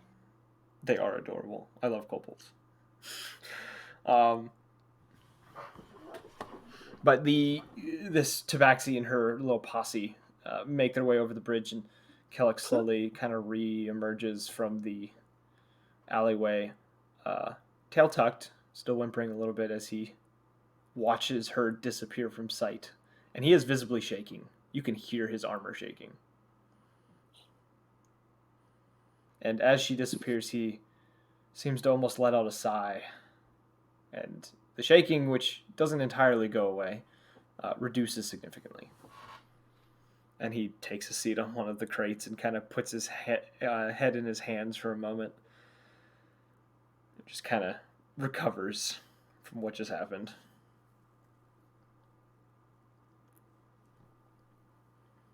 What are the rest of you doing? I guess we'll go approach the Genasi. All right. They're gonna. So the rest of you begin to make your way over to the Genasi Way. Kellic is taking a moment to catch his breath. And as she's kind of looking around, she does notice all of you approaching. And there's a moment she seems to pause, and she kind of takes in each of you before looking directly at Kelder. And for a moment, her eyes go wide, almost in disbelief, before they narrow. Me no likey. She almost scowls a little bit. And she crosses her arms and waits for you guys to get closer. I'll get behind Jotun, sort of. Yeah, this time don't be at the front of the party. Yeah, please. And as you all approach, she kind of looks over each of you and she says, "So what would a bunch of people like you want from me?" People like us, and then just attack him instantly. Like, don't even know what it means. Just anything subliminally, like that could be an insult. I just instantly take it. I'm gonna like An throw affront. up my wings. I'm gonna throw up my wings in like a very intimidating manner, and then yell at her and curse at her in Eric Okran. She rolls her eyes and Can I do an intimidation check? Stands with her arms crossed. Sure, if you want. Oh no! Only a 15. Only a 15. I got a 13. She seems unmoved. All right, fine. I'll just beat her ass right here in front of everybody. Like I don't. Do You I don't. You think I recognize got a problem her at hitting a all? woman, bitch? I'll fucking show you. Do I recognize her at all? That's fucked up. There is something Why familiar would anyone ever about say her that? you can't quite put your finger on. You know you've never seen this woman in your life, but there's something Okay. about her that seems familiar. Female light green Ganassi. Yes. Bro, my neighbor's playing Assassin's Creed or something. Why are you whispering? Because it's kind of secretive the way I'm like looking it through the window. That's creepy. Hey yo. It's from across the street. I can see it through the window. I screamed. Do you think I had a problem beating women out with my open window? So probably close to that. She. I'm gonna do a insight or a history check to see if I remember her. All right. Yeah, 11. Smile. There's nothing in your mind that tells you on who she is. Pause. she's- I'm gonna grab my actual dice. I'm fucking sick of this shit. Speak amongst yourself for a second. I'm taking a quick, like, 2-second break to use the bathroom. I shall do a history check to see who she is. If I know her from somewhere. Let's see. I'm getting Snack a is disgusting large. burger. From where? It's a double Burger. bourbon bacon cheeseburger Burger. from At like Wendy's. Chili's? From Wendy's. Oh. Okay, They got a can't- bucket of chicken nuggets now.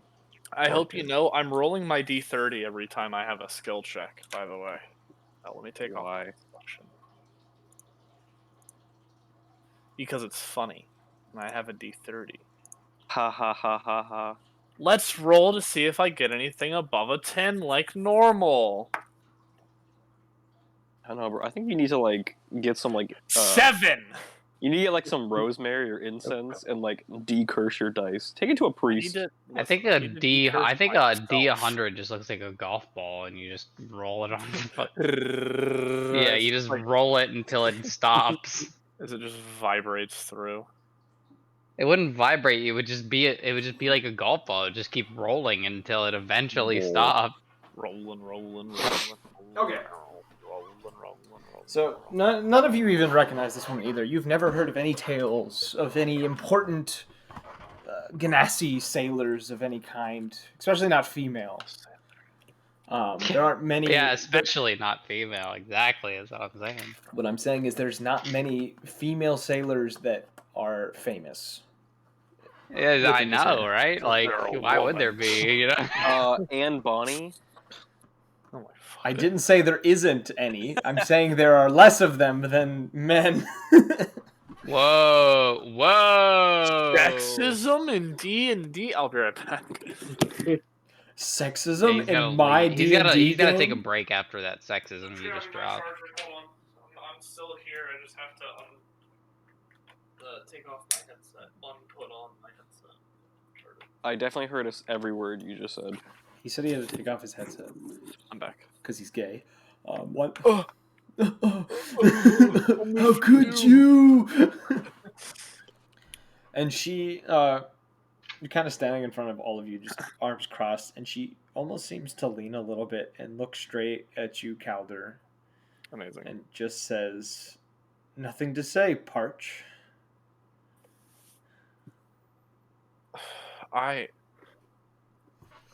My head is hurting. I don't know you, do I? You seem real familiar, but I don't know who you are. I'm sorry, lady. Yeah, I've never heard of some uppity bitch that says she's a sailor. So She almost seems to frown and just says, "So they Yeah. didn't." Life. It's So just they- like, oh. So they didn't tell you about me. of course Figures. not. Who didn't? Your loving father and mother. Oh. Bruh. And who are you to them? Bruh. The one that they gave away. Bruh. What? One of 3, actually, but the other one of them is dead by this point. At least last That's I you're heard. just like who, you know? I don't know where. Like this is Calder doing this. I'm surprised that you didn't know by this point. Being as intellectually gifted as they claimed you were. Listen, I might be smart with books, but I never said that I was smart with anything else. Surprised father didn't let you see his notes. Then again, I was the one who took most of them when I left. Do you have them still?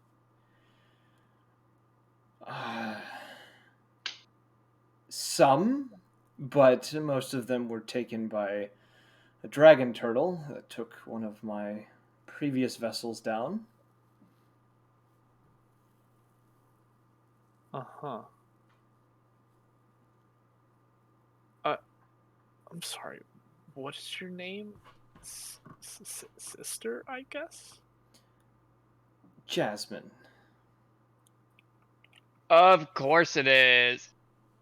I could have said any name and you would have said, of course it is. No, Jasmine's up there, dude. Jasmine's up there. That's pretty brutal. What do you mean pretty brutal? What does that He's just mean? talking out of his ass. Yeah, that's what it sounds like. He's drunk. Just a side note, my notes as of right now just says Green Genasi, Jasmine, Sailor outfit. Calder's sister? Oh my fucking god. Pog, pog, pog.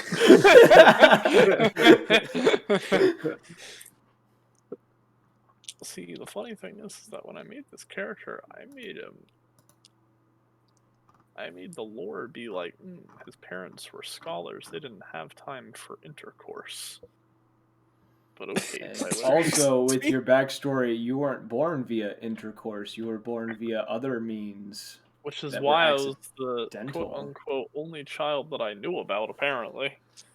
Yes. I'm playing with your You were a emotions brain now. child? Congrats. God damn it. She kind of Sorry. rolls her eyes a little bit and just like. I'm sure Wait, you Calder, probably were have, you born from an egg? No, I was not born from an I'm egg. sure you have so many questions for me, as did brother. I Which I'm pretty sure he's off starting a war, but I'm not sure. a war. The only war that I know of would be through Sarthstag. Is he with Sarthstag? No, he's with some Minotaur and Drow causing chaos somewhere. Uh-huh. I see.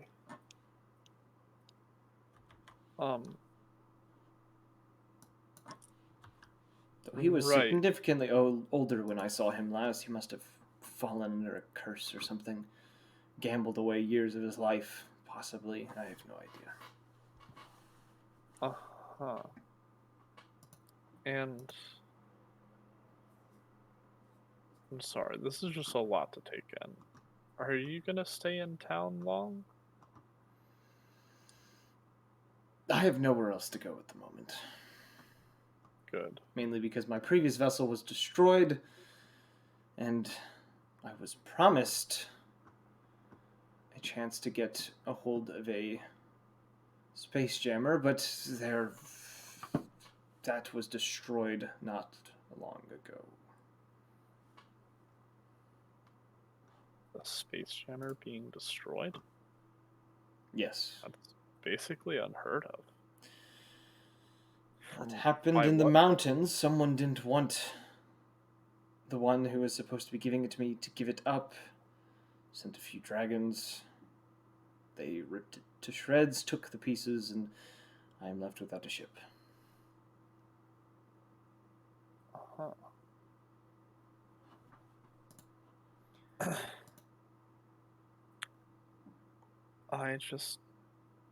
This is a lot to comprehend. Where will you be staying? Around. What are you worried she's gonna bum on your couch or something? Like, Well, I gotta find her. Can't just be like, I'm just gonna walk around and look for it. I'll just lose all my money again. Not with the new bag. No, I didn't take the bag. I already have like 3. What the what? I already have a bag of... Fuck no, my dice tower. I have equipment, a backpack, and I already have a bag of holding. It's just my money apparently wasn't fucking in there.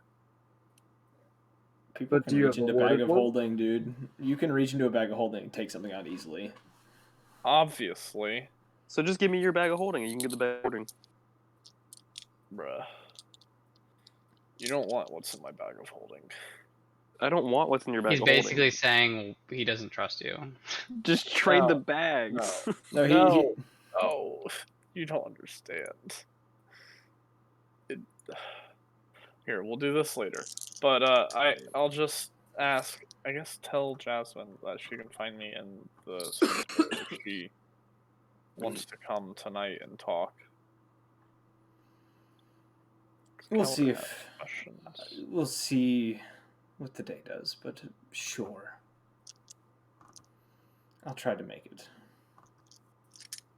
Who is she? Apparently Calder's sister. Based on the knowledge you've been told, is you had 3 siblings, one of which is dead. Based on what she knows from recently, and the other one is off doing stuff. That's funny. And is causing a stuff. war. Yeah. Shut the I'm fuck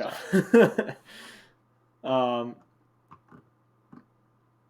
She kind of, looking over each of you, just says, I guess I will see you then.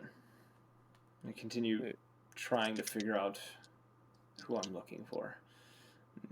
Kind of Safe slowly. travels.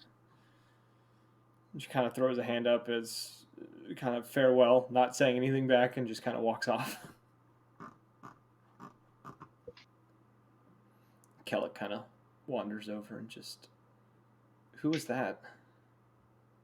Apparently my sister. Hmm. I never knew I had any siblings. I wasn't even born by my parents. He kind of gives you an odd look, and then just kind of shakes off the thought. Story for another time. Sorry, it's quite a Should tale. be. But let's continue.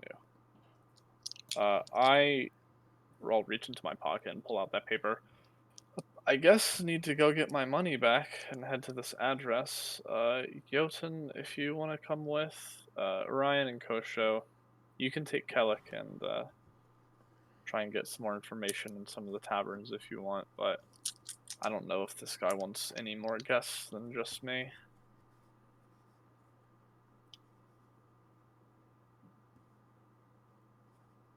Kellic Hello? kind of just, Oh. Are you sure that you want to do that?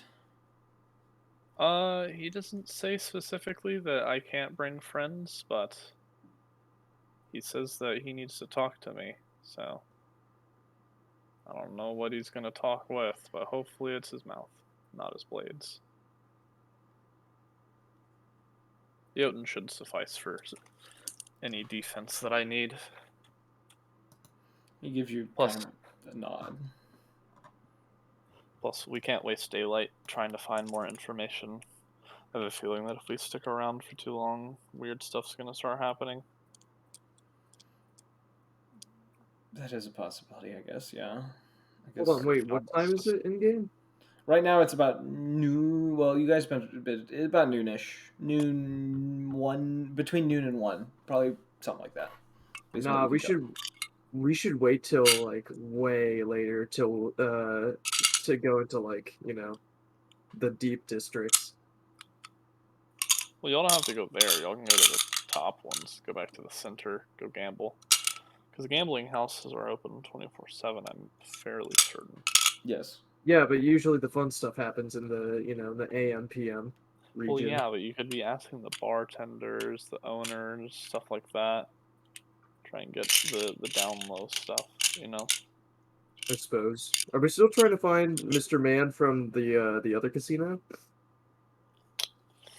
Selgon. Yeah. See, I want to talk to him more, but I don't remember. It was him and a human man who Yeah. were in cahoots, so we just got to lay a trap outside and then talk to him. I don't have any money to gamble, so can't really do much with him. But anywho, you guys can decide. I'm gonna go ahead and take Jotun and head over to this address. I'll meet y'all back at the center around dinner time. 4. A few hours. You said maybe. dinner time at 4?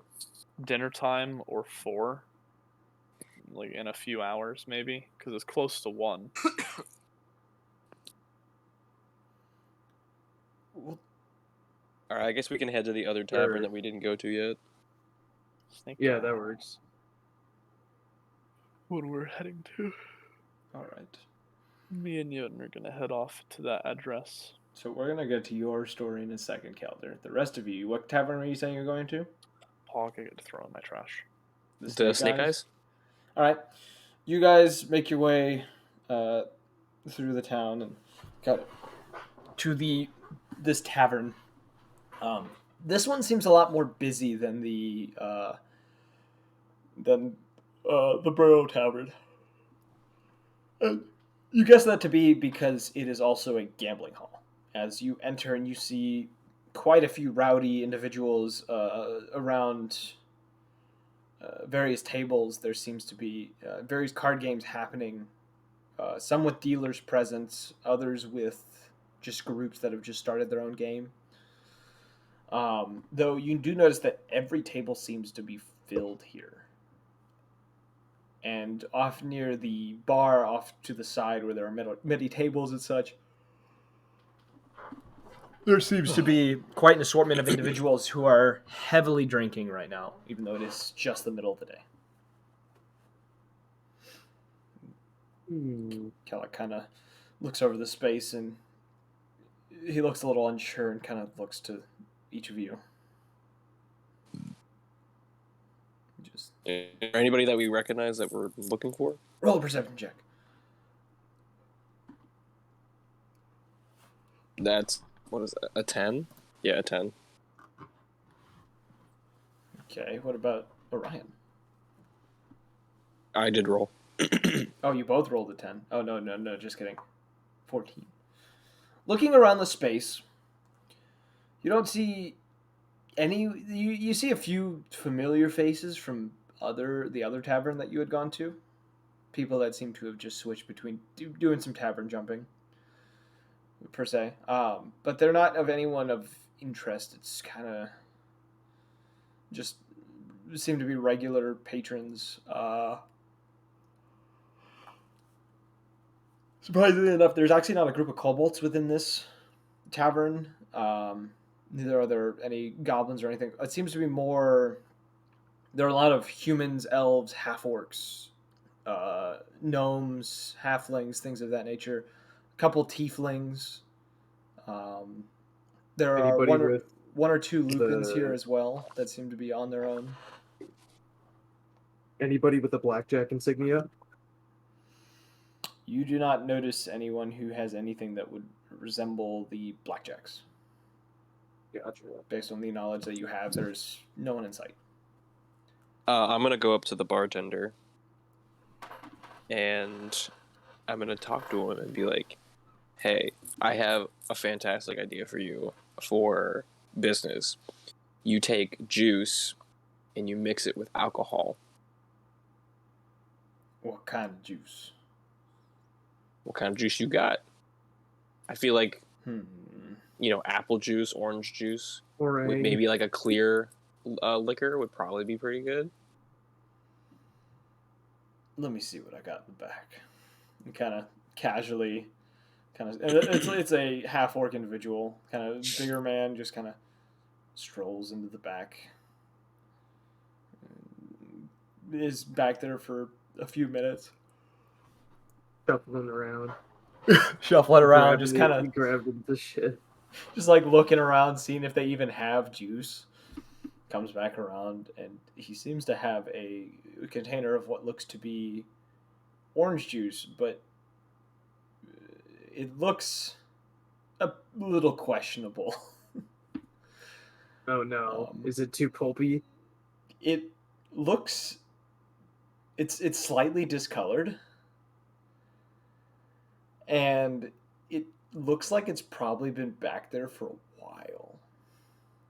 Damn it, I do not have Purify. I don't have Purify, damn it. Okay. And kind of sets it down on the bar, and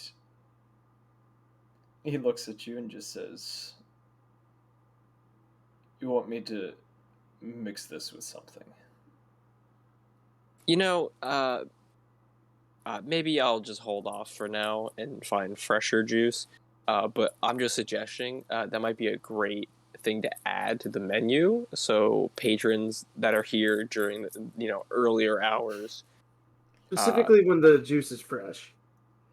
Yeah, I think it might help patrons who are here earlier than usual drinking hours. They kind of can looks. settle in faster. He kind of looks at the juice for a moment, and he like kind of brings it up to his nose, and he like sniffs for a second, and there's almost like a slight wince at the smell coming off of it. And he doesn't. His facial expression doesn't change. He just kind of looks at it suspiciously, and then just kind of sets it down on the like behind him. Kind of pats his hands together and says, "I'll keep it in mind." All right, cool. You got any some lighter ales? Mm-hmm. And he grabs a mug and goes up to one of the barrels behind him and pours what looks to be standard ale into a tankard. Sets All it in right. front of you. Just says, How much is that gonna be? silver piece. All right. Appreciate it, bud. Gives you a nod and takes the silver. Slides it into a pouch on his hip. Goes to move So- over to... Oh, I was gonna ask him some more stuff. well, you can stop him. He was starting to Oh, move, okay. Yeah. Oh, just real fast. I don't mean to bug you, but since you do have a tavern here at the edge of town, you probably see some pretty interesting individuals, don't you? From time to time, yes. I was just wondering if you've ever seen any interesting figures that I might have to look out for while I'm in this part of town. You know, keep that purse tight. Happened to my friend earlier. He got his stolen. Well, there's quite a few pickpockets around this town. Most of the interesting folk seem to be just travelers. Hmm.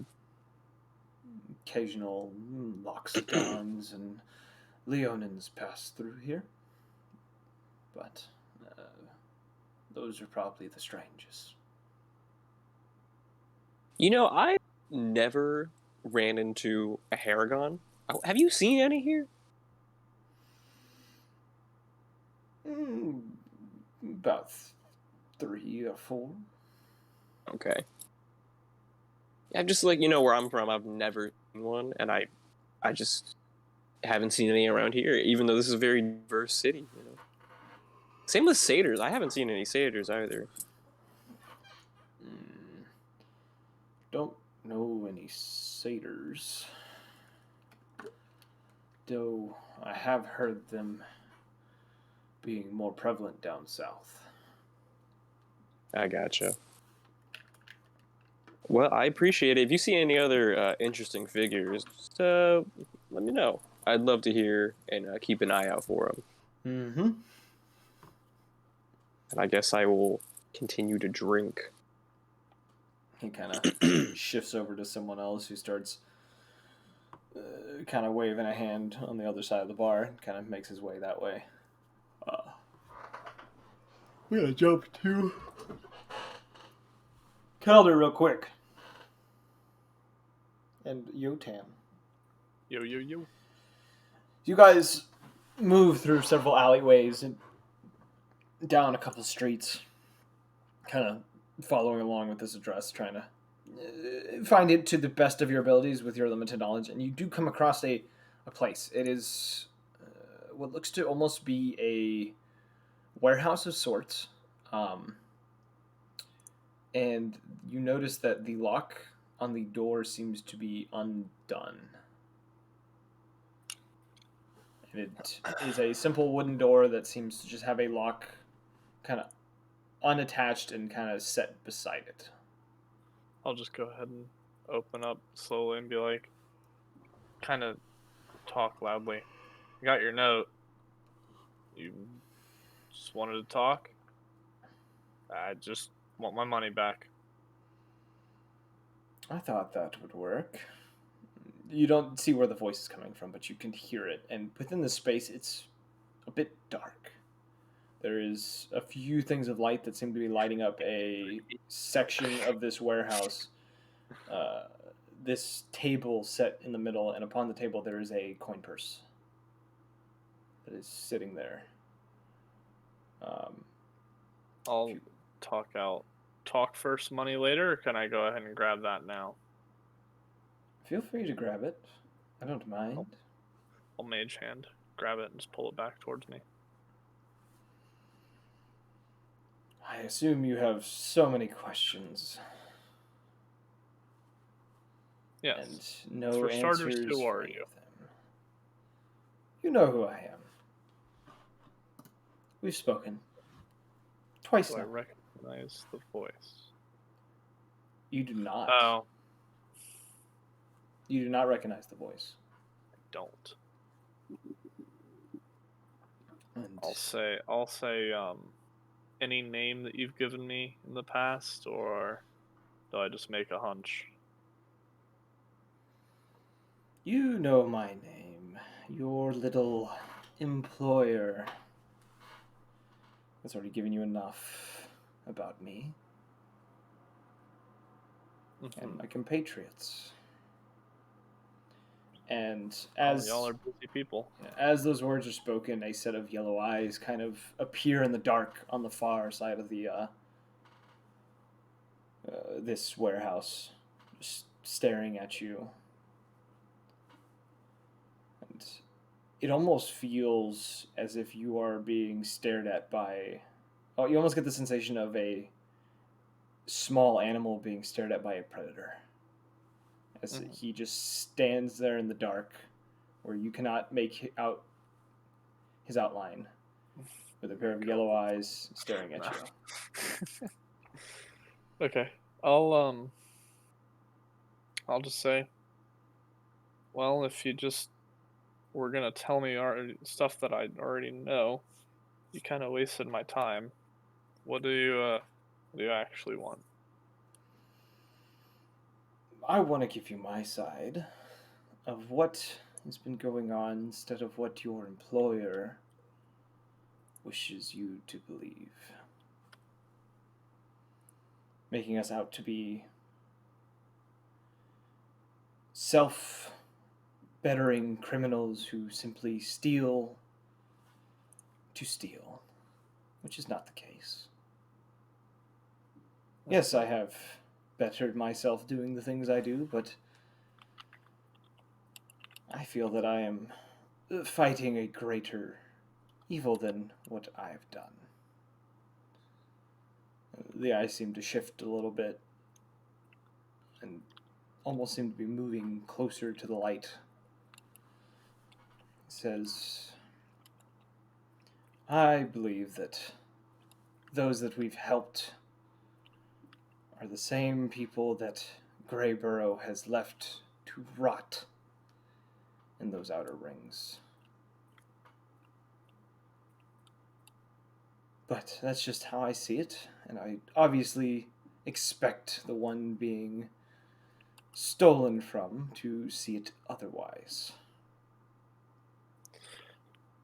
Listen, grass is always greener. I didn't come here for some moral dilemma. I came here because I got asked and got paid, okay? If you're trying to pay as much as he will, I'll leave it alone. I'll let my party know something came up and we should leave. But I am doing this for money because money talks. Money is power, and honestly, I have nothing better to do right now. Am I here with you or no? By Yes, the way, Evan. you're beside me, and I'll tell him I'm not trying to join your little gang of hooligans. I'm not trying to fight Greyburrow, but I'll let him know that the task is too great for our small party, and that he should try and seek help otherwise. But I only wish to ask that you consider stepping away. Because the things that are happening here, there's a much bigger picture. And as he's saying this, you see him slowly enter the light, and at first it's only the tip of his snout. You see the white fur that seems to make up part of his face before he steps forward, and you see the white patch that almost produces a almost skull-like pattern upon his head with gray fur covering the rest of his body. And he is dressed in this fine black suit with a nice black bowler hat on. And you notice in one hand he seems to be rotating a copper piece that he's just kind of moving around between his fingers. Do I recognize the way that he's doing that?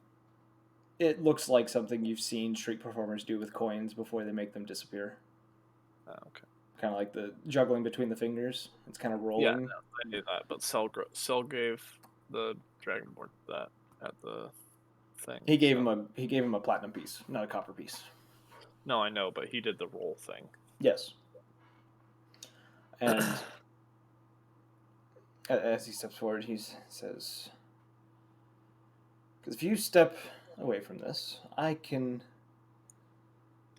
better this city. As long as there's no buddy to try to end what we are trying to do here." I'm not just gonna walk away all casual like I do. Require some sort of payment, and that would come in two things. He reaches, you watch as he reaches, and he stops juggling the coin for a second.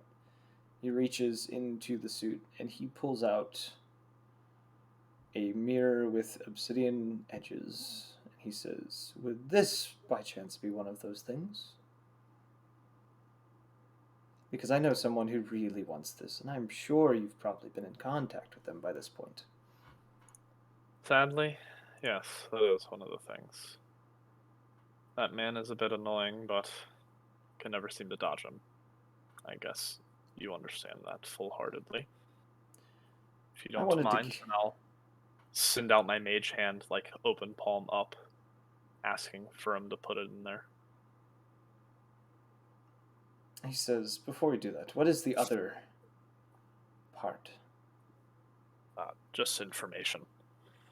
Reasons for your upbringing. I'm not around these parts. I just would like to know why you see Greyburrow as the enemy here, and why you see fit to steal from a man that has built this city from nothing. While I do not speak for everyone, this place is a very grand achievement in the technological and the arcana side of things. I just want to know why and what you plan to do with this place and with Greyburrow himself. He places the mirror into the mage hand and takes a slight step back and just I'll pull it says, back slowly. "I simply desire to remove his symbol on this city and make it a people's city. Something that those of the Sixth Ring will be able to look forward to, while those in the center will help with bettering this entire city without Greyburrow. I don't plan to kill him, just simply have him go elsewhere." And where would that be exactly? Hopefully, Grandhelm would be lovely. Farther away from this city. How do you plan on doing that? A simple act. A act that will force him to leave the moment it's done.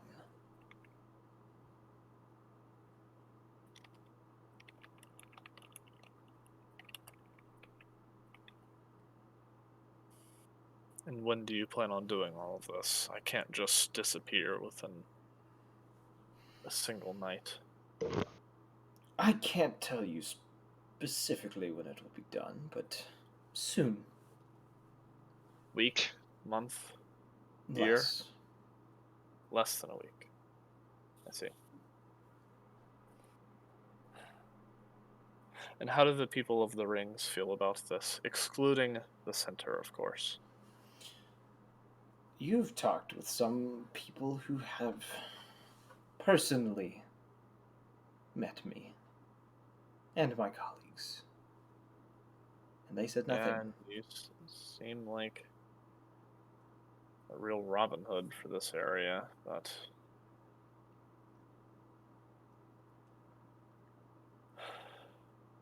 who would you be implementing into the government? Because Greyborough typically runs the entire thing. Of course, you don't know everything that Greyborough does, and I could put money that you have yet to run your own city before. That's I for just the want to people. know that when you do this, it's not going to turn to shreds. There are people who are willing to step forward when this is done. I just have to give them the signal. I see. Though I will say, if you have any more business with Greyborough within that tower, or anything else, I would suggest getting it done soon.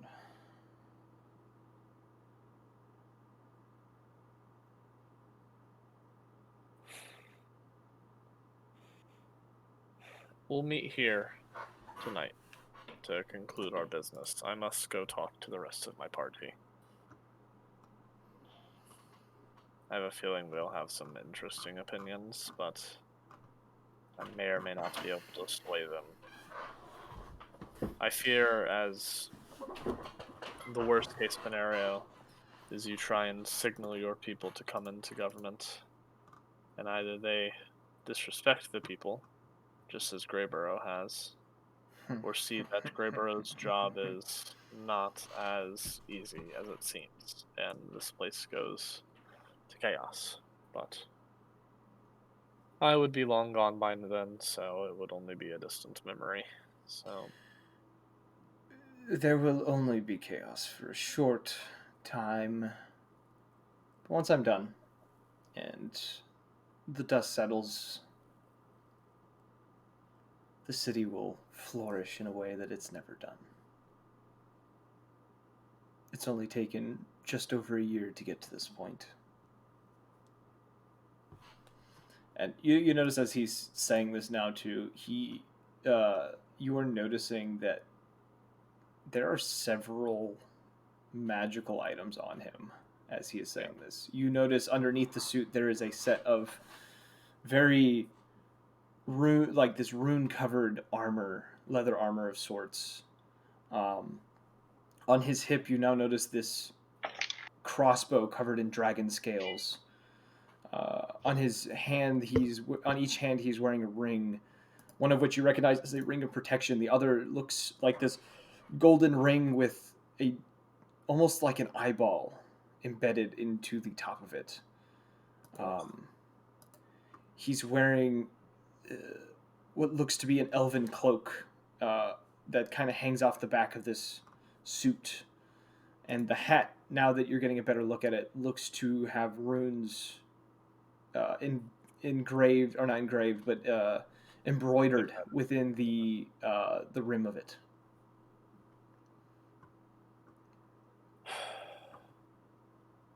this is a real moral dilemma that you've put me in. Yes, and you also notice, as he's been shifting around his hand, on his wrist you notice a slight arcane glow of some sort of rune that is on his wrist. You do not get the full picture of it, but you can tell that it is there. Right. Okay. Before I part ways with him, I'll say, meet back here at about 9-ish. I will come with an answer from the party. And one more thing before we conclude here today. If this has anything, and I mean any ounce, any drop, any cent to do with Sarthstag, I will come back, and I will clean this place out of all of the people that are involved with your little operation here. I can assure you, Yotan claps. we have nothing to do with those warmongers. across the continent. I'm gonna roll for insight. Roll an insight check. Not gonna lie to you. I just rolled a 2. Seems to be Well, telling either the way, truth. Tyler just said that like he was offended that you asked to roll an insight Yeah, check. but he's a so- dirty little fucking thief, so he could be offended about his fucking anything. He's like, how dare you think I would lie to you? Yeah, exactly. How Just like, dare "Hey, you? How dare you, the DM of deceit and lies? How dare you believe I would lie to you? Okay, I'll say, well, then I will see you later tonight with your answer, and I will shut the door and walk towards the center. And he just remains standing where he is, slight smile on his face of what you believe to be satisfaction as you close the door and he disappears from sight due to the door. And Due to the door. Due to the door blocking the path. Wow. Wow. That's amazing. Wow, that's amazing. Really? Was it really due to the door? No. I'm gonna have to end your existence, sir. God, when you started describing his fucking armor and his like just drip of magical items, I was like, okay, so don't try and engage him right now. Understood. I will die. I was like, this is literally just him being like, don't fight him. And okay, so we're gonna go back to the other party, who is now hanging out in the bar. Wait, can you repeat what you said? I'm sorry, I had to pick up something. So he, as you guys left, he just stood there and waited for you guys to leave. He didn't move as you guys closed the door and left. Pretty much. Wait, why was he telling? I'm assuming someone not to fight someone. No, I was saying whenever he was describing all of his items and shit, I was like, okay, so don't fight him. because he was purposely flashing certain things at a certain point. Oh, he was flexing. Respect the drip. he did have some drip going on. Not as good as my boy Reginald, but he got Reggie. some drip. God, Reggie was fucking dripped out of his brains. Everyone loves Reggie. It's okay. The other party got to meet him, but they didn't get a buy from him because they had no money at the time. L. They didn't even know he had a magic shop. Literally They me, just- though. That's the thing. I was like, oh, fuck yeah, I can buy some scrolls to add to my spell book. Where's my money? Fuck. Fuck. Anyway, the other party. What are you guys doing now that you are been hanging out in the bar for a bit? Kellick's kind of wandered off to go talk to people. Kosho and That's a Orion. great question. What would you like to do? Are you guys just drinking by this point? What food are they serving there? Do they have tater tots? Maybe some poutine? I'm really hungry right now. They I just keep wanting tater What? tots.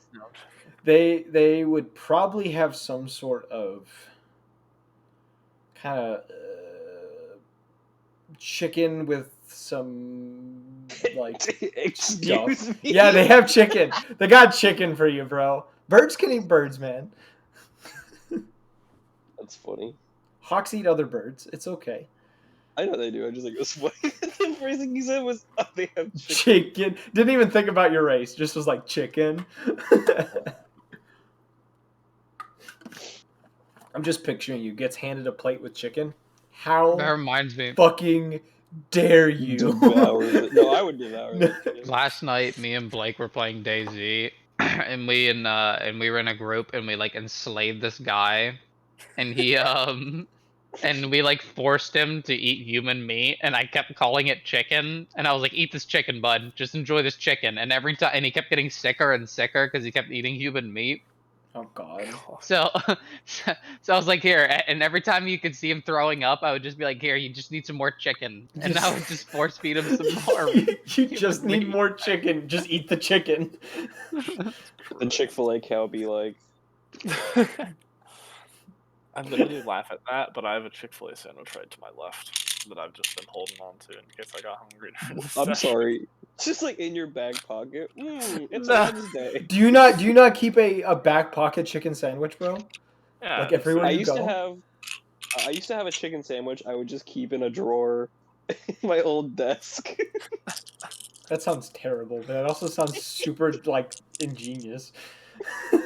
Well, because like as a kid, I wasn't allowed to have food in my room, and so I just snuck it up there one day, and like late one night, I was like, "Oh yeah, this shit is It great." was This shit like mold, dust on it, fucking No, nasty it was like looking. relatively fast. So I ate it. I just forgot for like a couple hours, so it was like stone cold, and I was like, "Oh, a Just stale crushing. biscuit that it's on.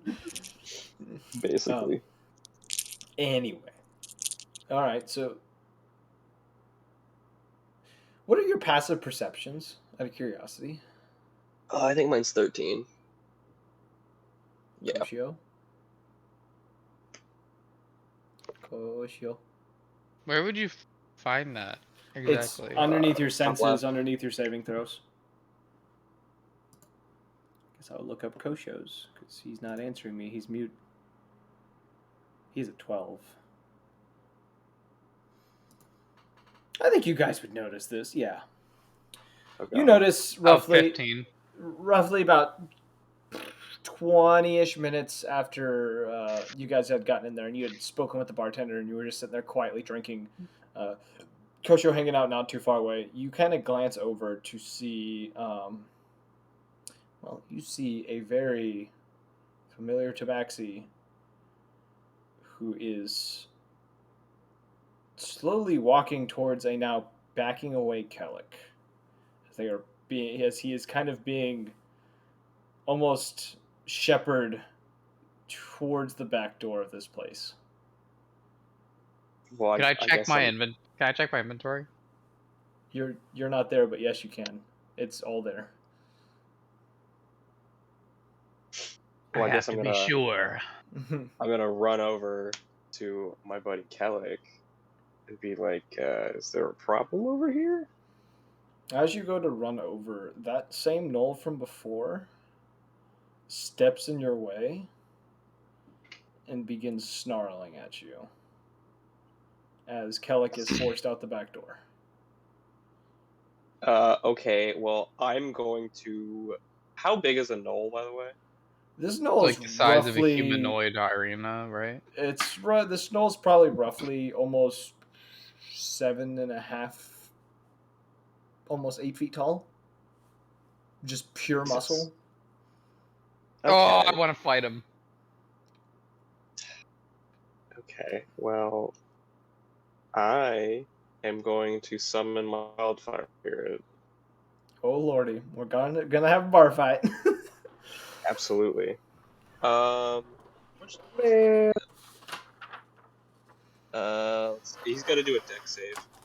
He's got to do a deck save. Yep. Be 100% honest with you. Didn't expect this Knoll to get into a fight tonight. Give me like half a second. I gotcha. Because I just have to pull up his stat sheet real quick. Close enough. This is a good one. All right. Deck save, you said. Yeah. What does it have to be? Oh, it's not going to pass. 14. It did not pass that. Cool.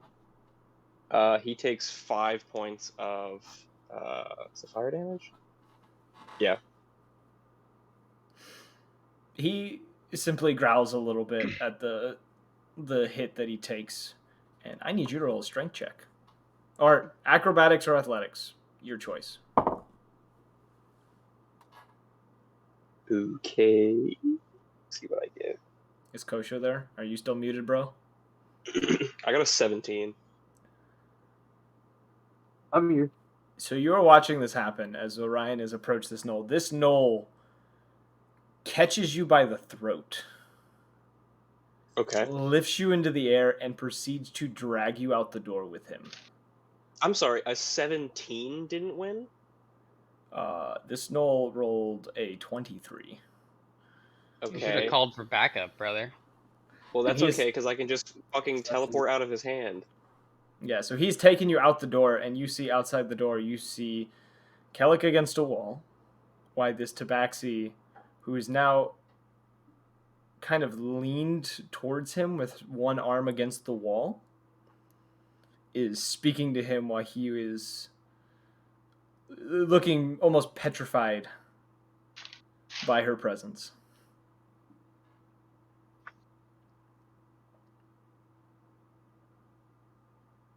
So I can just go ahead and teleport out of his hands. And Yeah, you can do that. And Kosha, what are you doing? As you see Orion get dragged out the door before he just kind of... Are you teleporting out there, or You are you see this- teleporting? As So you if see he your drags friend me- get lifted out the door by his neck, what do you do? You know, I'm not really trying to like start anything. Shit has already been started. Yeah, but I say, well, Bruh, later, right? it's already it's already in motion. Like, Fortunate. Well, should I use my pee pee poo poo hands? That is up to you. Man, I just want to diffuse the situation. You don't have to fight. You can talk your way through stuff too. That is a possibility. I'm not fighting this fuck. I'm not talking to these people. They've threatened my friend. Hold on. What did you throw at whom? Oh, I just summoned my wildfire spirit earlier. And it spit a fireball at the dude. No, it's just an area of effect at when he's Oh. summoned. It's just like a wave of fire. Which that I means haven't there was- decided what. There was other people in the bar that were probably close by. Fuck Those- them! I don't give a shit. Those people passed though, and they kind of backed away, and then watched you just get wrenched by the neck and dragged out. Which somehow a 17 didn't save. It kept No you. clue. It kept you from having your fucking windpipe crushed. I don't. That's so high of a roll, though. Alright, so hold on. You're currently getting choked by a what? A knoll? A knoll A who's knoll. dragged him out the door, and then he teleports out of its hand. I'm assuming back into Oh, the building. God. No, if I'm already outside, I'll just teleport out of his hands. Okay. If I can see, he just if I teleports can- backward into the road, and like a carriage just plows into him at the exact Well, right. We're in an alleyway right now, so if I can just teleport out. Actually, can I teleport up and into the sky? What? It's through your wildfire spirit, right? Is it Yeah, and I teleporting think to it? I think it's just 10 feet. It's just says 10 feet. Yeah, then it can get it. You can teleport 10 feet away from the knoll. Yeah, so I'll just teleport 10 feet. If I'm already outside, just above him. Okay, and he just kind of looks at his hand, confused. Kind of glances up towards you, growling. You also see the orc is standing not far away from this tabaxi, who is still speaking to Kellic as he's just staring at her. Can I understand what they're saying? They seem to be speaking. It sounds common, but the words don't add up. The sentences Is it being Pig Latin? the sentences being used don't make sense. It's like that guy that it's like those memes where people just like make up a bunch of crap. You know what I'm talking about? Like my uncle Penguin was like walking towards the store, and his mom's brother, like shit like that. It's really weird. Pretty What, much, but adverb? not of that extent. I thought you were gonna go with the. No. Like the Work. people I that have to say go to stuff, work. but none of it makes sense. Like the people who actually are like trying to say a story, but none of it makes any sense. Like, for an example of Where they one of just- the lines that you hear her say to him is, and it doesn't make any sense to you why she would say this, but she says the words, "Now, why did you have to go and piss into a wizard's hat like that?"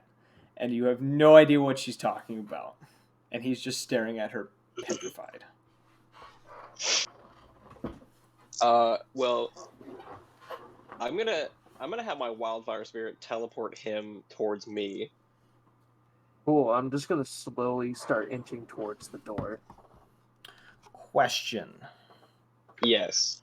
How much health does a wildfire spirit have? This fucking guy. It's not. You say it's not a lot. I'm trying to. It's. Where does it say it? It's like a challenge rating of like 1/4, so whatever that is. It's like pretty low. Thought it had the I think it's like stats on it. 15 health. It I think that was has the average. 30 health, Okay. I think. If this is what I think it is, it has 30 health. Okay. You watch as your wildfire spirit jumps kind of in the direction to do to try to get a hold of Kellic. And you watch as the cloak on her right arm drops. And she quickly turns and drives a scaly claw through your wildfire spirit and does, because she does hit, because I'm checking, I just looked at its AC and stuff. It takes, I'm going to roll using this, because I don't feel like getting the dice out for this that I need, because fuck that. She does, that would be 8 plus.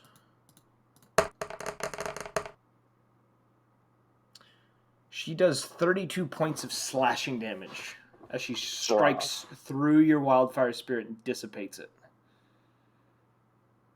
She continues while doing this, still speaking to Kellic, who has shrunken down even more as she does this, because she did not break eye contact while doing this. And she lets out a sigh, and as she turns, the rest of the cloak kind of still falling off of her, you notice that her entire right arm is similar to that of a dragonborn. A scaly, rigid arm with sharp claws at the end of it. And you notice these scales seem to go across part of her chest, at least the parts that you can see that are revealed from her shirt and the clothing she's wearing. And you also notice that on her back she has two black scaly wings and a draconic tail that seems to be swinging now back and forth as she turns and looks in your direction. Kosho, were you rushing out to help, or were you just sitting in the bar? I'm just kind of sitting. Okay. I mean, shit. Mr. Man lost, what, 38 points of health? He didn't take Maybe I damage. should His run wildfire over- spirit did. Oh, understandable. Let's see here. I mean, I could run over there and paralyze or poison a few guys if I really need to. At this point, I feel like we should just try to fucking talk to them for a second, but Cool. Yeah, let's hear him out. She turns towards you, Orion, and she just says, "Now, why would you have to go do a thing like that?" well, you see, you're kidnapping my fucking friend, and your fucking little dog buddy over here just choked me and dragged me out the door, so I kind of want to know what the fuck's going on. She seems to smile a little bit. What the fuck is up, Kyle? Like, that's all. Like, Yeah. I'm sorry. What the fuck is up, Kyle? She smiles a little bit, and she turns a little back to Kellic and kind of almost seems to run her claw gently across the side of his face and just say, Dude, let me in! Let me in! It was not kidnapping. I just wanted to speak with him. For old time's sakes. Well, you know what's a perfect place to speak to someone in public? A fucking tavern. Oh wait, you just dragged him out of the fucking tavern. It's kind of suspect, if you ask me. Well, I'm sorry that the... Sus? Sussy among us? I'm sorry that the half draconic tabaxi wasn't suspicious enough. I wanted somewhere private to speak with him. Kellic is still just kind of not moving from where he is.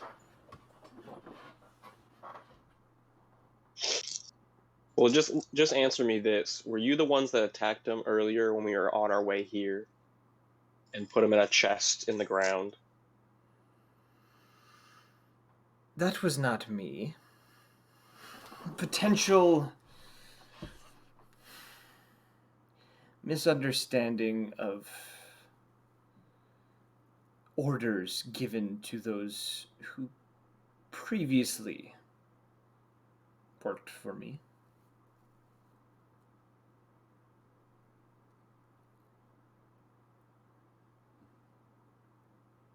She kind of like, as she kind of Understandable. looks at you, her eyes just seem to almost similar to like how cat's eyes would, where they seem to dilate and then pin shot, like kind of shift in this almost playful feline way, as she's kind of moving her draconic claw about in the air, almost in a odd way of almost trying to almost seduce or something of that nature. You mean seductively? She just like Yes, that's the way she moves. It's like a she moves. smooth, It's like, oh seductive. yes, almost like a snake. Like it is a very smooth kind of slick Alluring. transition. Yeah. Erotic, sensual. Reminds me Mr. of that. Thesaurus over here. Reminds me of Evelyn, bro. She's a little too horny though, if I'm gonna be honest. I think Evan can vouch for me there. She says, Yes.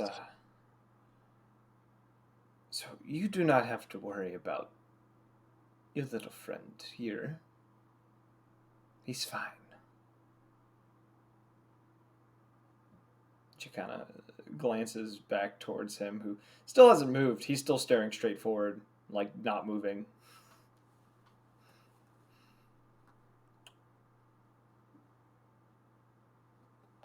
The knoll by this point seems to have almost lightened up a little bit, kind of, or relaxed a little bit, kind of moved himself into a position that he could be there if something were to happen, but he's not exactly trying to defend against anything anymore.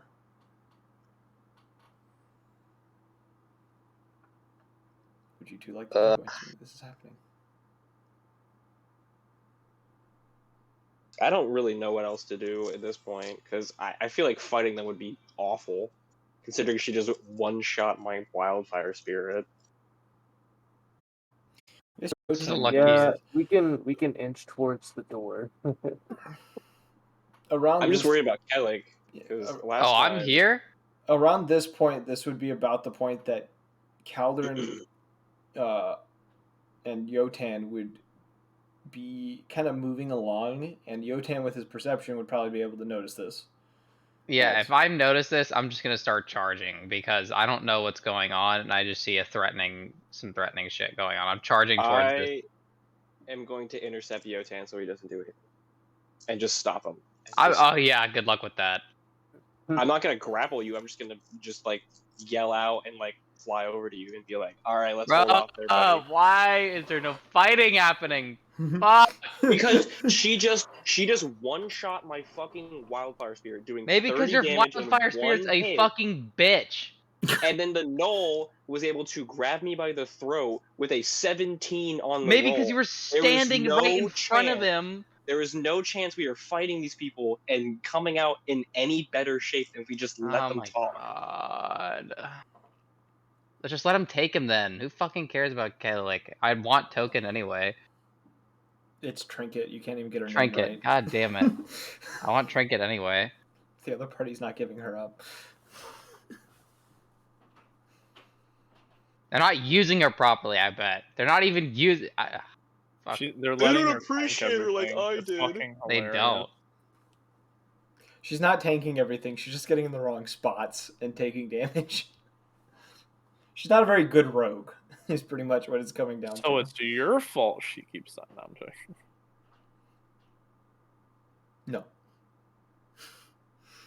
No. So what are you all trying to do? Yotan, you're charging and trying not to... I guess not, since apparently people will just have a big pussy fit about it. Because if we get into a fight, we're going to fucking lose. Yeah, you know who else? You know when was the last time we got into a fight? Fucking never. So I'm just ready to start getting some shit going. We started a bar fight like last No, session. you started a bar fight. Oh, I thought you were talking about just now. No, I wasn't a part of that. Everyone was there. It was when you guys paid off the... No, that kobolds. shit last was session. lame. I didn't get to do jack shit during that fight. That shit was lame. What I'm hearing is Yotan wants blood and he hasn't gotten it yet. I haven't gotten jack shit, and bro, I am so ready to just start killing people, and I'm so ready to start slaughtering people and not even fucking caring, like civilians. You'll get your chance eventually. Calm down. Not every session Like, has to I'm be on death. edge right now, and I'm getting so tired of everybody fucking pussyfooting around everyone. Wow. I straight up almost fought someone that could kill me just out of a rage thing because I knew he wouldn't kill me. Like, All right. I'm just saying it's not that deep all the time. I guess you stop with the rest of them as she kind of turns her head in the direction and looks at the two newcomers that have now approached and just turns back to Kellic and leans forward and whispers something into his ear. He, still unmoving as she says this before she takes a step back and she says, "We'll cross paths again. I'm sure of it." You watch as she kind of runs a claw along the side of his face gently again as she, before breaking off and beginning to walk down the alleyway. And she runs away. She slowly walks. She is not in any hurry. Just saying, she didn't stick around. This is why I'm glad that Caleb's character doesn't fucking speak, because he'd be aggravating as fuck. Everyone. To Kev shut up. We Literally, it'd be like, been fucking "Yeah, bitch, communicating I bet already. you'd run away, you pussy." She'd like come back and just like one shot his ass. Like he'd be on like death save and be like, Bro, "Yeah, I'm bored not as fuck. finishing We the have spent job, the you last 3 whore." sessions in fucking buying sessions. I do Trust not know what me, you're talking I about. want to do combat too. I fucking built this character for combat. Real quick, roll a perception check, everyone. Oh my fucking god, my purse is gone again. I got a 22. 11. 11, and I'm still holding onto my money bag. I've still been one-handed this whole time. You notice after she walks off, there's a long moment where Kellic, he's no longer shaking with fear or frozen anymore, but his eyes are almost blanked for a moment. And Man's got stunned. as you kind of look at him, they almost seem, for only a moment, they seem almost glazed. Yeah, man's got stunned. And then he blinks. And he kind of stands up straight. And the way he's standing is not his normal way of standing. He seems to almost... He's not quite himself. He's standing taller. He's not taking on his normal kind of trying to stay under the radar kind of stance. He almost seems fixated on something in his mind. And he turns and stares down the alleyway where the tabaxi just turned the corner and disappeared. And he just kind of... All that's on his mind is, I would fuck the shit out of that girl now. What are the rest of you doing? I guess I'll go up to him and ask, like, "Hey man, are you okay? You seem kind of out of it." Fucking fantasizing about that chain devil and wishing I was able to fight it. That's what I'm doing. There is a long moment. Are you like approaching him and like Yeah, like going up to him and being like, "Hey, man," like kind of grabbing his shoulders, shaking him around a little.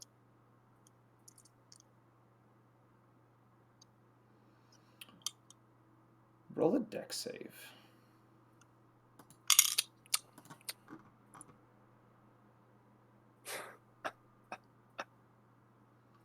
You are all in shock as Kellic, without thinking or anything else, rapidly pulls his glaive and sweeps Calder off his feet.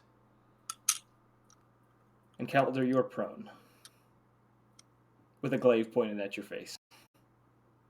And you now see his eyes are a bright purple color instead of their normal yellow.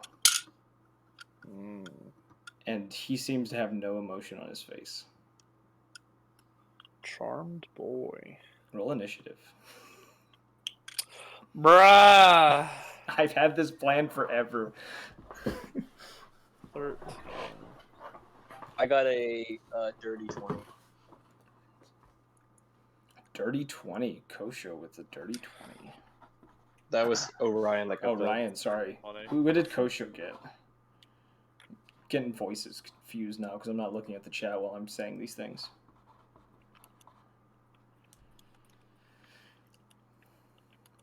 Oh, yeah, because barbarians get a fucking Advantage on initiative rolls. Yeah. What about Kosho? I don't know if he's here. I'll just put him at the end of the initiative. Okay. And now I roll for Kellic, who outrolls any of you anyways because his initiative is fantastic. He's like a plus 10. Yes, he is a plus 10. And I will put Kosho at the bottom in case he comes back. So, Kellic, now with these purple glazed over eyes, looks over each of you rapidly before he first swings a strike at Calder, who is lying on the ground, which he gets advantage because you're prone. What's your AC? 12. A 12. And he strikes you with the glaive for 14 points of damage before going for Orion, who's the next closest target. Can he hit me? What's your AC? I'm fucking in the sky. Oh, wait, you're not near it. So he would be going after either Kosho or Yotan. Kosho's in the doorway. I'm in the sky. So he would be going the for doorway. Yotan, because Yotan's the next closest target. So is this just like a... Okay. I don't understand what's going on. I know it's a charmed person, but I can't remember who exactly is charmed. Kellic. Okay. Kellic is charmed. And he slices you in the... What was your AC real quick, actually? 14.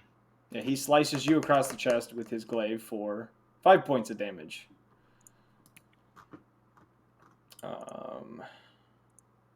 Yeah, and that is the end of his turn as he stands there between both of you. It is now Orion's turn. I'm going to cast Wither and Bloom at a 3rd level, which is a Constitution save. For all of us. And Yotan and Calder will get healed. Oh, shit. Okay, what is the check that he has to pass? 14. Very sick. Is it half damage if he succeeds? Or is it no damage? It's half damage on a successful one. So roll the damage. He succeeded. All right. That is a 7.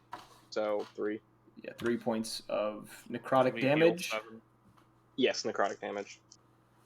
What do we heal? I think it's the same amount. So 7. All right, and now it is. Is there anything else you can do, Orion? No, because my Wildfire Spirit is dead. Kellic's gonna roll. That's a fail. Okay. Then it's Jotun's turn. I am a little confused about one thing. I do have 2 additional attacks. Does that mean I have 2 like bonus attack actions, or You can take the attack action twice, pretty much, is what you can. no? punch I mean twice. like 2 more times is what I'm saying. Like there's +1 and then another +1. I'm pretty sure. What? I That think I can doesn't- take the attack action Let me look 3 at your page. times. Hold on. You should only be able to take it twice at your level. A single Attacks. No. Attacks per action. Each action you get to make 2 attacks, no matter what they are. You Yes. don't get 2 whole actions. I'm still a little confused. So Oh, I get to make. you do 2 attacks. That's per why action. that's why Kellic was able to hit you and Calder, because he has 2 attacks in one action. Okay. And how many? And okay. Does that mean I can do 2 attacks and a bonus action as well? Yes. Okay.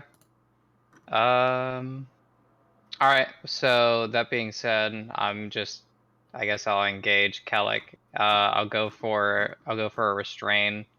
Am I close enough to him to like just go for a restraint? Melee range for you, yeah. Yeah. You would have to roll. You roll a athletics check if you're trying to grapple him. Is that what you're doing? Yeah. 20. Okay. And he is going to roll against you. He rolls a 26. And he manages to slide underneath your grasp as you kind of reach out towards him. Man, this kind of blows. Fuck. And you now have your bonus action. I guess I'll I guess can I try it again, or was that just the same? That grapple is an action. Yeah, I know. I was just trying to think of what I will let you try to do an unarmed strike against him or use a weapon attack. Yeah. I guess I'll just do an unarmed strike. Just blunt force, try and knock him out or something. Okay. That hits. Yeah, his AC is not super high. So, and then it's 6+, and then I have the Manticore gloves, which is how much again? Fisticuff. The fuck was that? 1d8. Sounded like a goblin. It's James and Bryce watching anime and leaving now. So if you're doing the Manticore gloves, it would just be the D8 plus 5. 6. What? You mean 6? No, it'd be D8 plus 5 because unarmed strike is a straight thing. Technically you're using a weapon attack with the Manticore gloves. It's a D8 plus 5, which is greater than just the 6. Okay. Then I guess I'll just get 6. Right? No, you roll a D8 and then add 5 to it.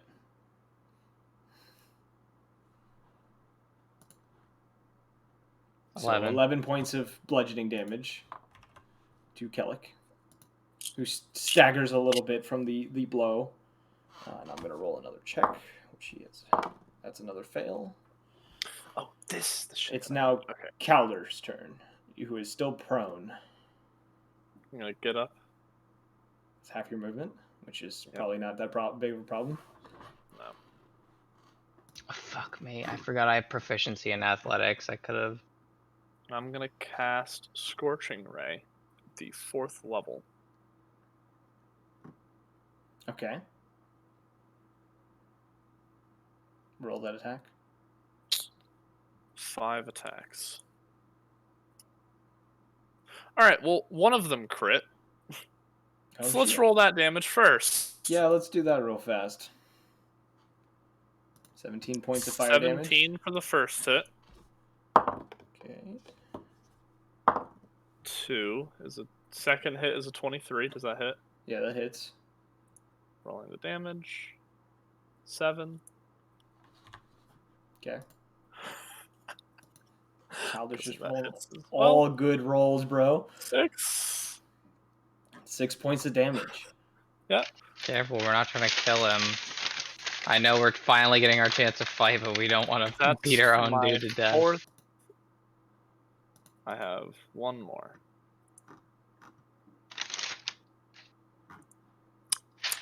That hits. 6 again. 6. Do you get all that Alright. damage? Yeah, I got all that damage. So Kosher's that not was, here, so let's see, we'll go back to Kellic. 17, 7, 6, 8. He's 6. bloodied. He's bloodied. Yeah, Kellic is dying now. Bitch ass motherfucker dealt more than half my health in one hit, bro. And you watch as Yeah, he but pulls. he's he just reaches. charmed, not an he reaches enemy. into his chest plate, and you see as he pulls out what looks to be a black pill before downing it. Fucker. And you watch as his body almost seems to shake for a moment, and his muscles almost seem to swell slightly. His eyes go bloodshot, and he turns to you, Kelder, and he drops the glaive to the ground. Try and get behind me if you I'm can. shielding.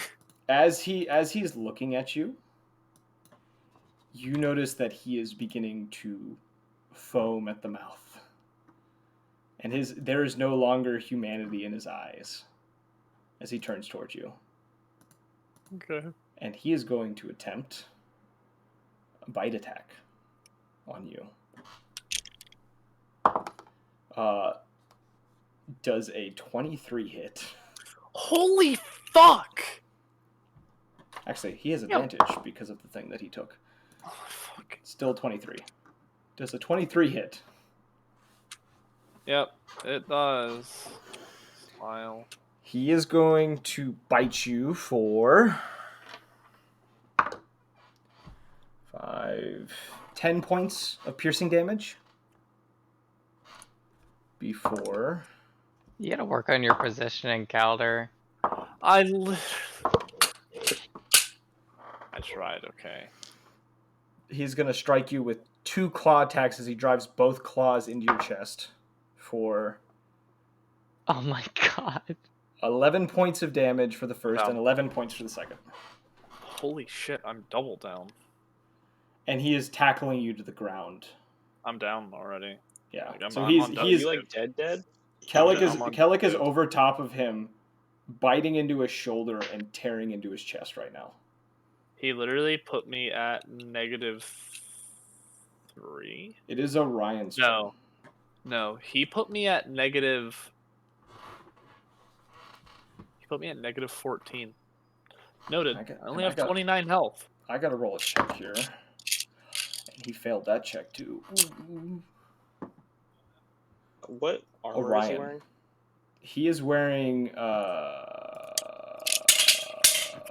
he's wearing chainmail. Is that heavy or medium? That is medium. I'm No, it's going heavy. to It's heavy. cast Heat metal. I'm gonna cast heat metal. Heat metal. Yeah, I'll cast heat metal. How much damage does that do? That is 2d8 and there's no save for it.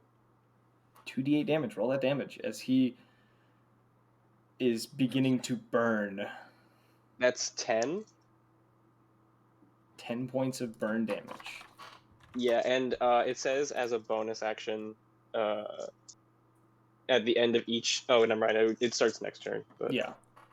You still have your bonus action. Don't you have your Wildfire Spirit? Just throwing that out there. Yeah, I can do that. I don't know really how I want to do that. Just roll a check for that. He failed that again. So he takes 2d6. Yeah, he took the damage. Okay. That's 10. Yep. Is summoning it also just going to be the whole bonus action? Say that again. Yes. No. Summoning it on its own is considered a bonus action. Okay, so you're resummoning it on next to Kellic. Yeah. Okay. He's gonna fail the save, so roll the damage For what? to hit Kellic or hurt Kellic. Do when you summon it next to him. I already did. It was 10. Oh, it was another 10. Okay, so 2 10s. Okay, he is severely burnt and bloodied right now as he is burning alive, gorging on Calder. It is now Yotan's turn. I'm gonna enter rage and just charge Fucking. I'm assuming I have an advantage since he's completely focused on Calder, right? Yeah, he's technically his condition is prone because he's laying over Calder. Yeah, I'm gonna tackle the absolute shit out of him. I'm gonna tackle him off of Calder. Actually, if I have advantage, I should just go grapple him. I'm actually just gonna walk him and grapple him. Okay. Let me double check some things real quick. I have proficiency in athletics, so I get. Does that mean I have advantage in it, or? Yeah. No, proficiency just means you have advantage because you're in rage because it's a strength based thing. Okay, that's right. First roll is 23. Second roll is 23. Damn. So you managed to grapple him. As he struggles to Get your fucking dog. keep near bite or your keep fucking on You do. as he attempts to keep holding on to Calder, which he does fail and ends up letting go of him, and he is flailing in your arms, claws streaking through the air, howling in rage. And then I'm gonna take my bonus action to put him in a vice grip. To suplex him. Okay, what's the damage for that? Or how does that work again? I'm trying to remember. It's so long. Creatures of your size are smaller or large creatures because this works on. Oh, I must make a dex saving throw. Okay, so this was the initial grapple. You already have him grappled, so he has to make a con saving throw. Yeah. Or experience being stunned, movement halved. And how are you grappling him? Are you holding his chest? I have him in a full Nelson, so I can rip off either arm if I were to pull in a direction. Oh my. Yeah. Okay. So roll 3d6. I'm going to roll his save, which he succeeds. 11. So he would take 5 points of bludgeoning damage as he is swinging wildly in your arms. Kosho is gone. He is not coming back, it seems like. Calder, roll a death saving throw for me. Okay. 20 roll. Just try and do something for him if you 12. can. I'm just gonna keep So that's holding a him. success. So Poggers. my plan is to teleport him backwards and then heal him. Kellic is, I'm just. who is in a rage in his current state, is going to, because you have him grappled, is going to attempt to strike at you. How would he reach? He can scrape behind him, and as are his arms long enough to reach like all the way behind him and me? Because I have him in a full Nelson, so his back is to my chest. he would Like, have you really can't. So normally he would have disadvantage, but because of what he is on, he also has advantage. So it's just a regular attack. Okay. So he's Well, he's trying to scrape at your face and make you let go, pretty much. Okay. Yeah. Is the idea. The first attack does miss. The second one hits, and the third one hits, which he is going to do.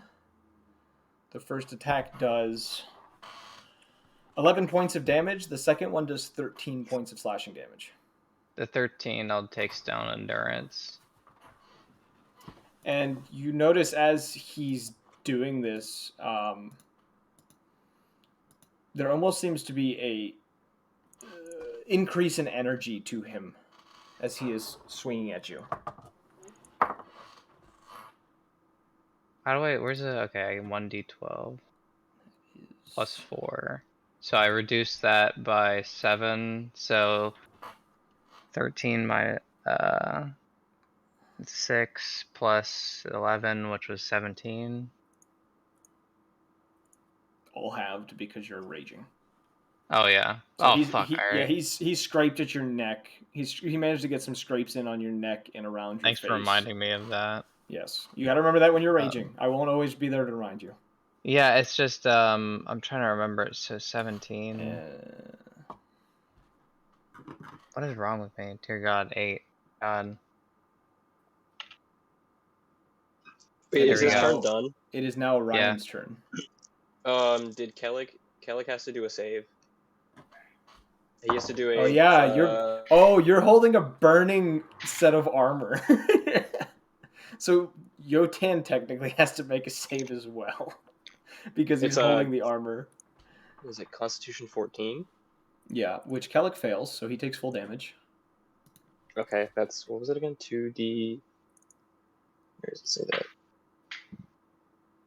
2d8. Okay. That is 8. 8 points of damage. He is continuously to howl in rage. And Yotan, you roll the check as well. The That's DC fine. 14 or whatever it is. Yeah, it's 14. Which you have advantage because The or no, you don't. D14? It's a con save, so you just roll a con save of DC 14, which you should pass. You have a pretty high percentage chance of passing that. I just roll a con. Yeah. Yeah, saving throw. Okay. You just click the +7 next to con. 22. Yeah, you pass with flying colors. You take 4 points of burn damage though because of it. And Orion, is that all of your turn? Are you? Oh no, that was for him. Oh, that was for him. Okay, now it's your turn. So you're. Yeah, so I'm going to snatch up Calder and do cure wounds on him. Okay, roll those cure wounds.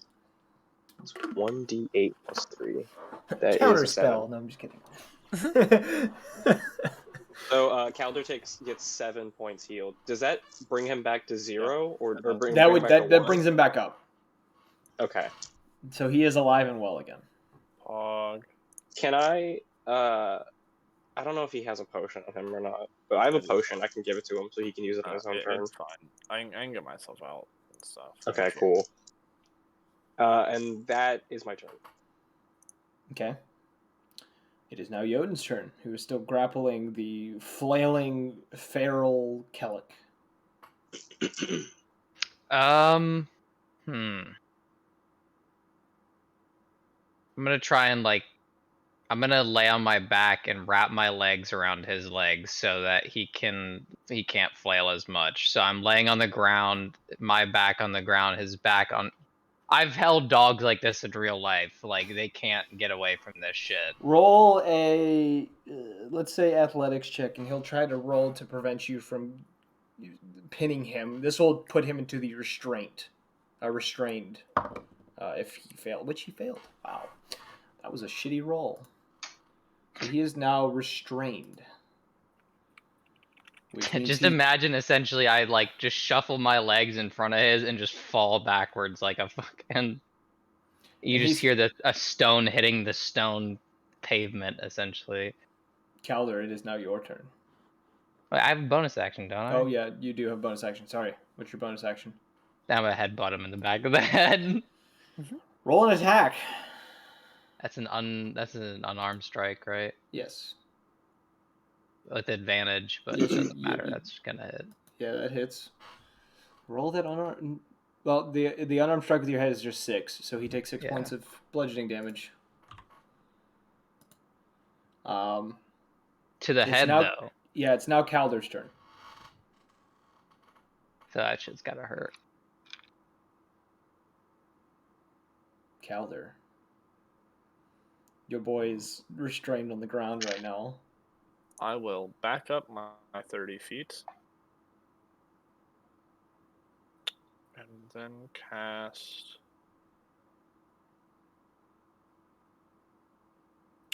Scorching Ray again, but at the 3rd level. Okay. So, let's see. I don't roll for this. Yeah, it's still fail. Okay. Does a 18 hit? That just hits. Oh, wait, do I get advantage on this spell attack? I would say no, because yes, he's restrained, but he's also prone. Okay. So it's Actually, I kind have of a question. canceling. Yes. I have a question. So for where is it? Heat metal. Wait, those are different. It says that they get disadvantage on attack rolls and ability checks. Only 5 damage, by the way. Yeah, I got that. It doesn't. So disadvantage doesn't stack. Advantage doesn't stack. if there's one thing of advantage and 6 things of disadvantage, it's a regular roll. Oh, okay. So he I was just has wondering. advantage on all of his attacks right now, so any disadvantage is just negated. I got you. I was just wondering for the ability check thing. If I were to do like another Dex or another Con, He can't pass would any get dex. disadvantage. He can't pass dex saves right now. Pretty much is. Well, what it's coming down like to. if I do Constitution things. So you would only he hit get- one shot, right? Yeah, you only hit one of the 3, Calder. You have bonus action, Calder, or no?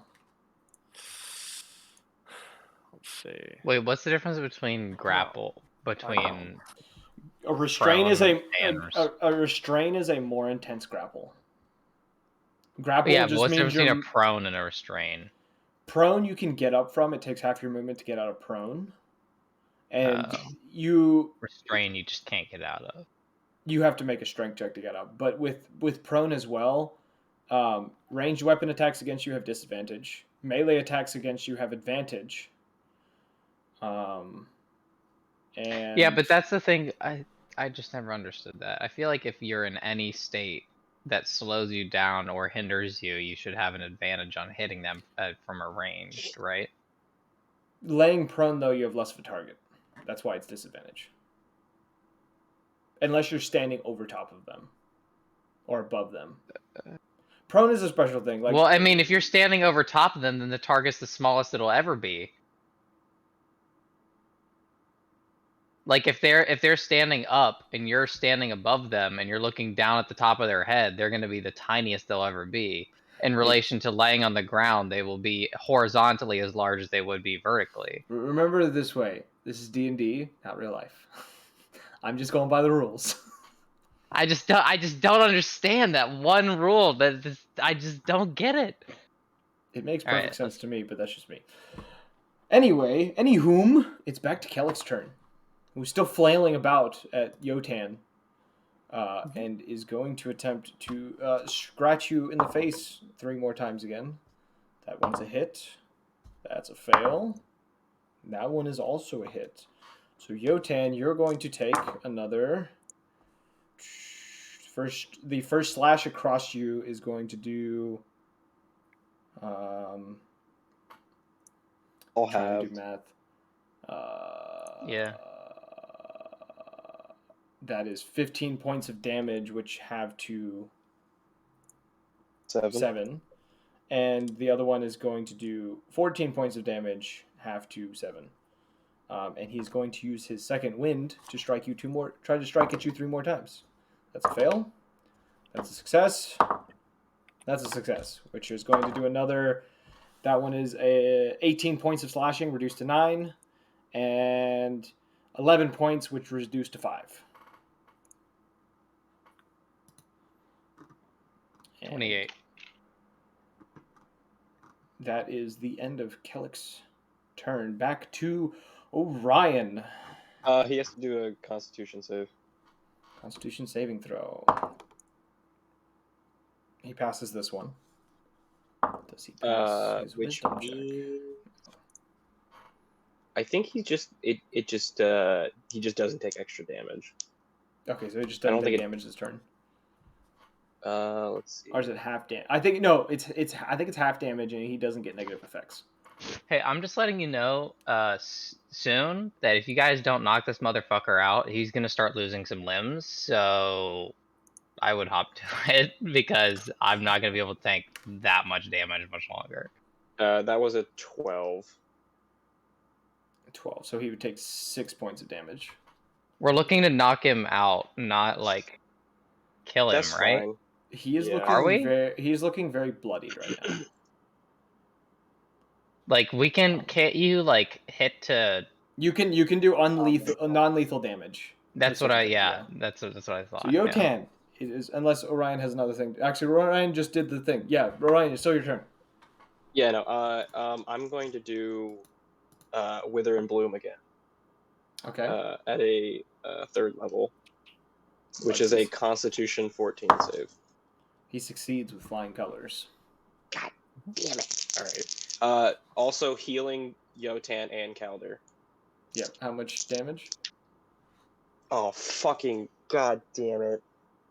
4. With some nice air, what I Thanks, can bud. Hey man, it's more than nothing. Listen, it's 3d6 and somehow it was just 4. Damn, that is depressing. So he takes 2 necrotic damage. Yeah. So Kyote, it's now your turn with the heavily bleeding Kellic in your arms. All right, so I'm gonna move. So since we're laying on our side, I'm gonna move his one arm underneath me, like moving his one arm underneath my side, so I'm pinning it down. So I have the other. So I have him in a half Nelson, and his other arm is pinned underneath my body. You understand what I'm saying? Yeah, I think I got it. And I'm gonna just start strangling him until he passes out. Okay, roll a, let's say athletics with advantage only because you have him already pinned, so this should be too hard to switch. Oh my god! Unless I roll like shit. Did you roll two? You rolled a 12 and a 10. Yeah. He manages to fight off the strangle, kind of wedging his arm in a way to keep you from getting your arm around his neck as he is struggling against Okay. you. I'll take that.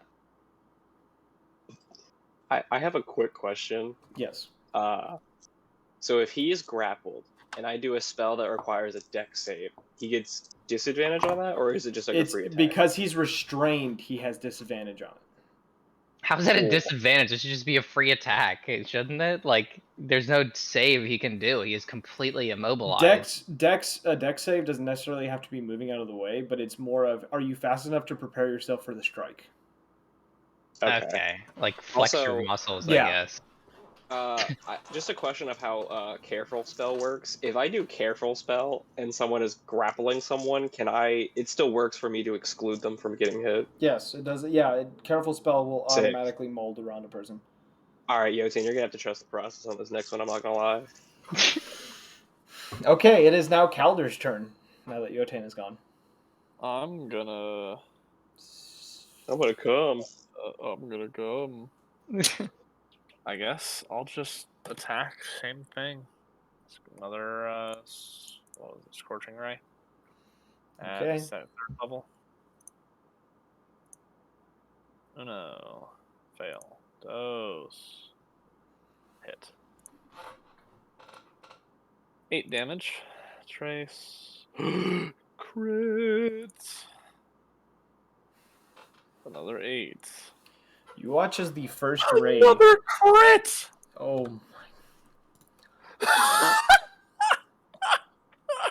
So that's gotta kill him at this point, right? You fire the Scorching Ray, and you watch as the Dude. first ray Oh my strikes him in the God. chest, and his eyes go wide. The purple fades and the yellow comes back before 2 more strike him. I'm And gonna. he gasps, Can I make it automatically miss? and he falls limp. And Yotain. You Well, he's not- fucking... Sorry. Is he dead or is he unconscious and doing death saves? He's not moving. You fucking idiot. I Why didn't would you... mean to, you bitch. How do you No. not mean to? He's bloody. I didn't know he was gonna No. fucking die to that. I He's have not dead. Revivify. Just fucking pick him up. I have Revivify, but I don't Pick up a limp dead body and do what with it? Throw it in the garbage? We can't. I mean, He's I can dead. try. What do you not understand about dead? I Were can you looking at try your cure mom with your wounds. dead goldfish? Be like, heal him, mom. So if I try, hold on. If I try healing word, like, can I just try it? You can try it. Okay, that's Dude, the way you just 5. said that, god damn it. He's dead, dude. The spell doesn't hold. God. And I don't have my spell slot Revivify. God damn it. Hold on. Yeah, hold on. We'll wait for Evan to do Actually, something wait, here. hold on. Let's... Wait, I can 3 I more can- potions of healings. No, I can I'm gonna I make him can drink. risk health to get a spell slot back, right? Do you have Arcane Caster or Blood Caster? Is that a feat? That's a feat. That's a custom feat that I made. No. What does the Okay. ethereal pill do? The ethereal pill is a trip. Yeah, I'm just gonna give him that. Just give him his last few seconds as a great way to go, I guess. I don't know. He, based on what you know, he died the moment that last beam hit him. God damn Fucker. it, Evan. God Fuck fucking you. damn it, dude. No. Now we're down an NPC, and he had so much lore behind him. God. Remember the I'm city not you're in.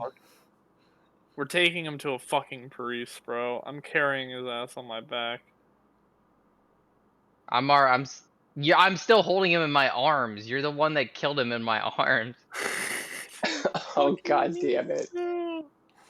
So I'm just like restraining this limp body. Alright, I guess I'll just sling him over my shoulder and start running. Recollect yourselves as Kellic lays motionless on the ground. You gather his body and quickly begin to make your way to the center of the city. I'm hauling, bro. Wait, no, can I...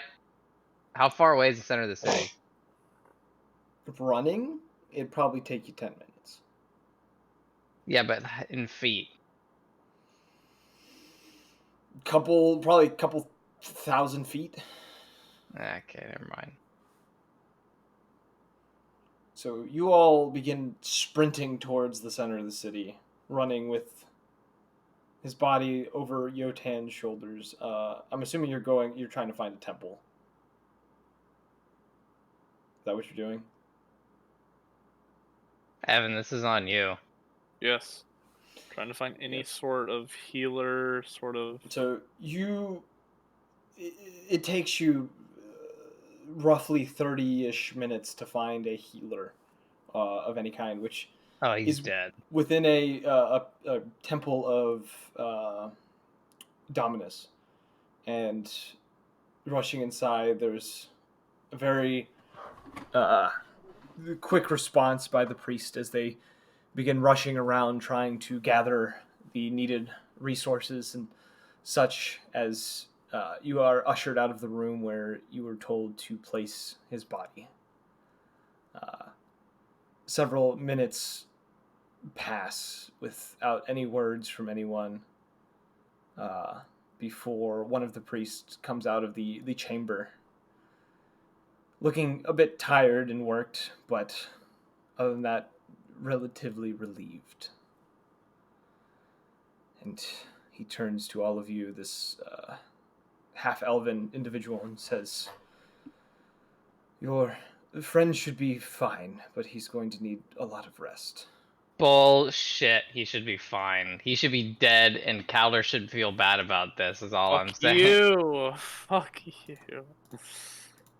Not that I wanted to. Clerics have the ability to raise the dead even after it's like up to an hour. One of the spells is, I think it is. Lucky If I had you, Revivify, Calder. I could have gotten him, but I didn't have a spell slot. Lucky you, Calder. He says, Lucky you. "You will be able to see him most likely in the morning. We're going to need to keep him here while we make sure that he recovers." I'm so Wait. sorry. Is that what the fucking sisters did to Yotan's body? Just did some jank ass version of that? They planted a soul into what would be considered a suitable host body, I guess. a pod or what's the word I'm looking for? A cadaver, a suitable cadaver. Yotan, the guy that Yotan, Retgath. yeah, he would have been dead for a long period of time before Yotan's appearance. Okay, so it's not the same thing. Okay. No, this is a greater revivify spell. But it has this. The way they're doing it isn't the way that would instantly get Kellic back, but it would get him in a way that he would be able to recover and be able to rest and regain his strength. But it's going to take a bit of time. Yeah, after he was brutally murdered, pretty much. Fucking me too. And then it was like, oh, that other one crit as well. Nice. Just in case he lives. The one time will you be don't able roll to like crit shit. success. I know. I crit twice too. That was the thing. And And you were laughing. You were like, "Damn, I'm doing so good." Then you're like, "Oh fuck, that's right. We're Too fighting good. Too fucking." good. and as you guys kind of take in the news, the time that you realize it's nearly time for that meeting that you had planned, Calder. Fuck.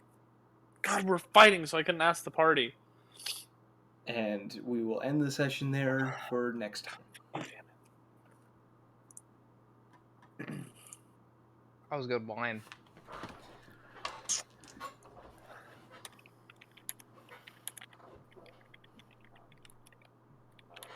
I am intrigued by the results of this session. Yeah, me too. This has been an adventure. If anybody was gonna kill the teammates, I thought it would be me. You were holding back. I was like, at any moment he could take Kellick's arms off. I know he can. To be fair, I have killed a party member before in a different session, so We've I all don't done even it know once. if I like this guy. I've seen him completely naked, which is weird. And that's about as much as I want to get to know him. And And he's the being all last 2 secretive. fucking rolls that like barely mattered was just double crit. Don't mind if I do. Like, where the fuck was that shit anywhere else, dude? Pisses me off. It's called RNG. It hates all of us because it never works out how we want it, and it works out how it's meant to be.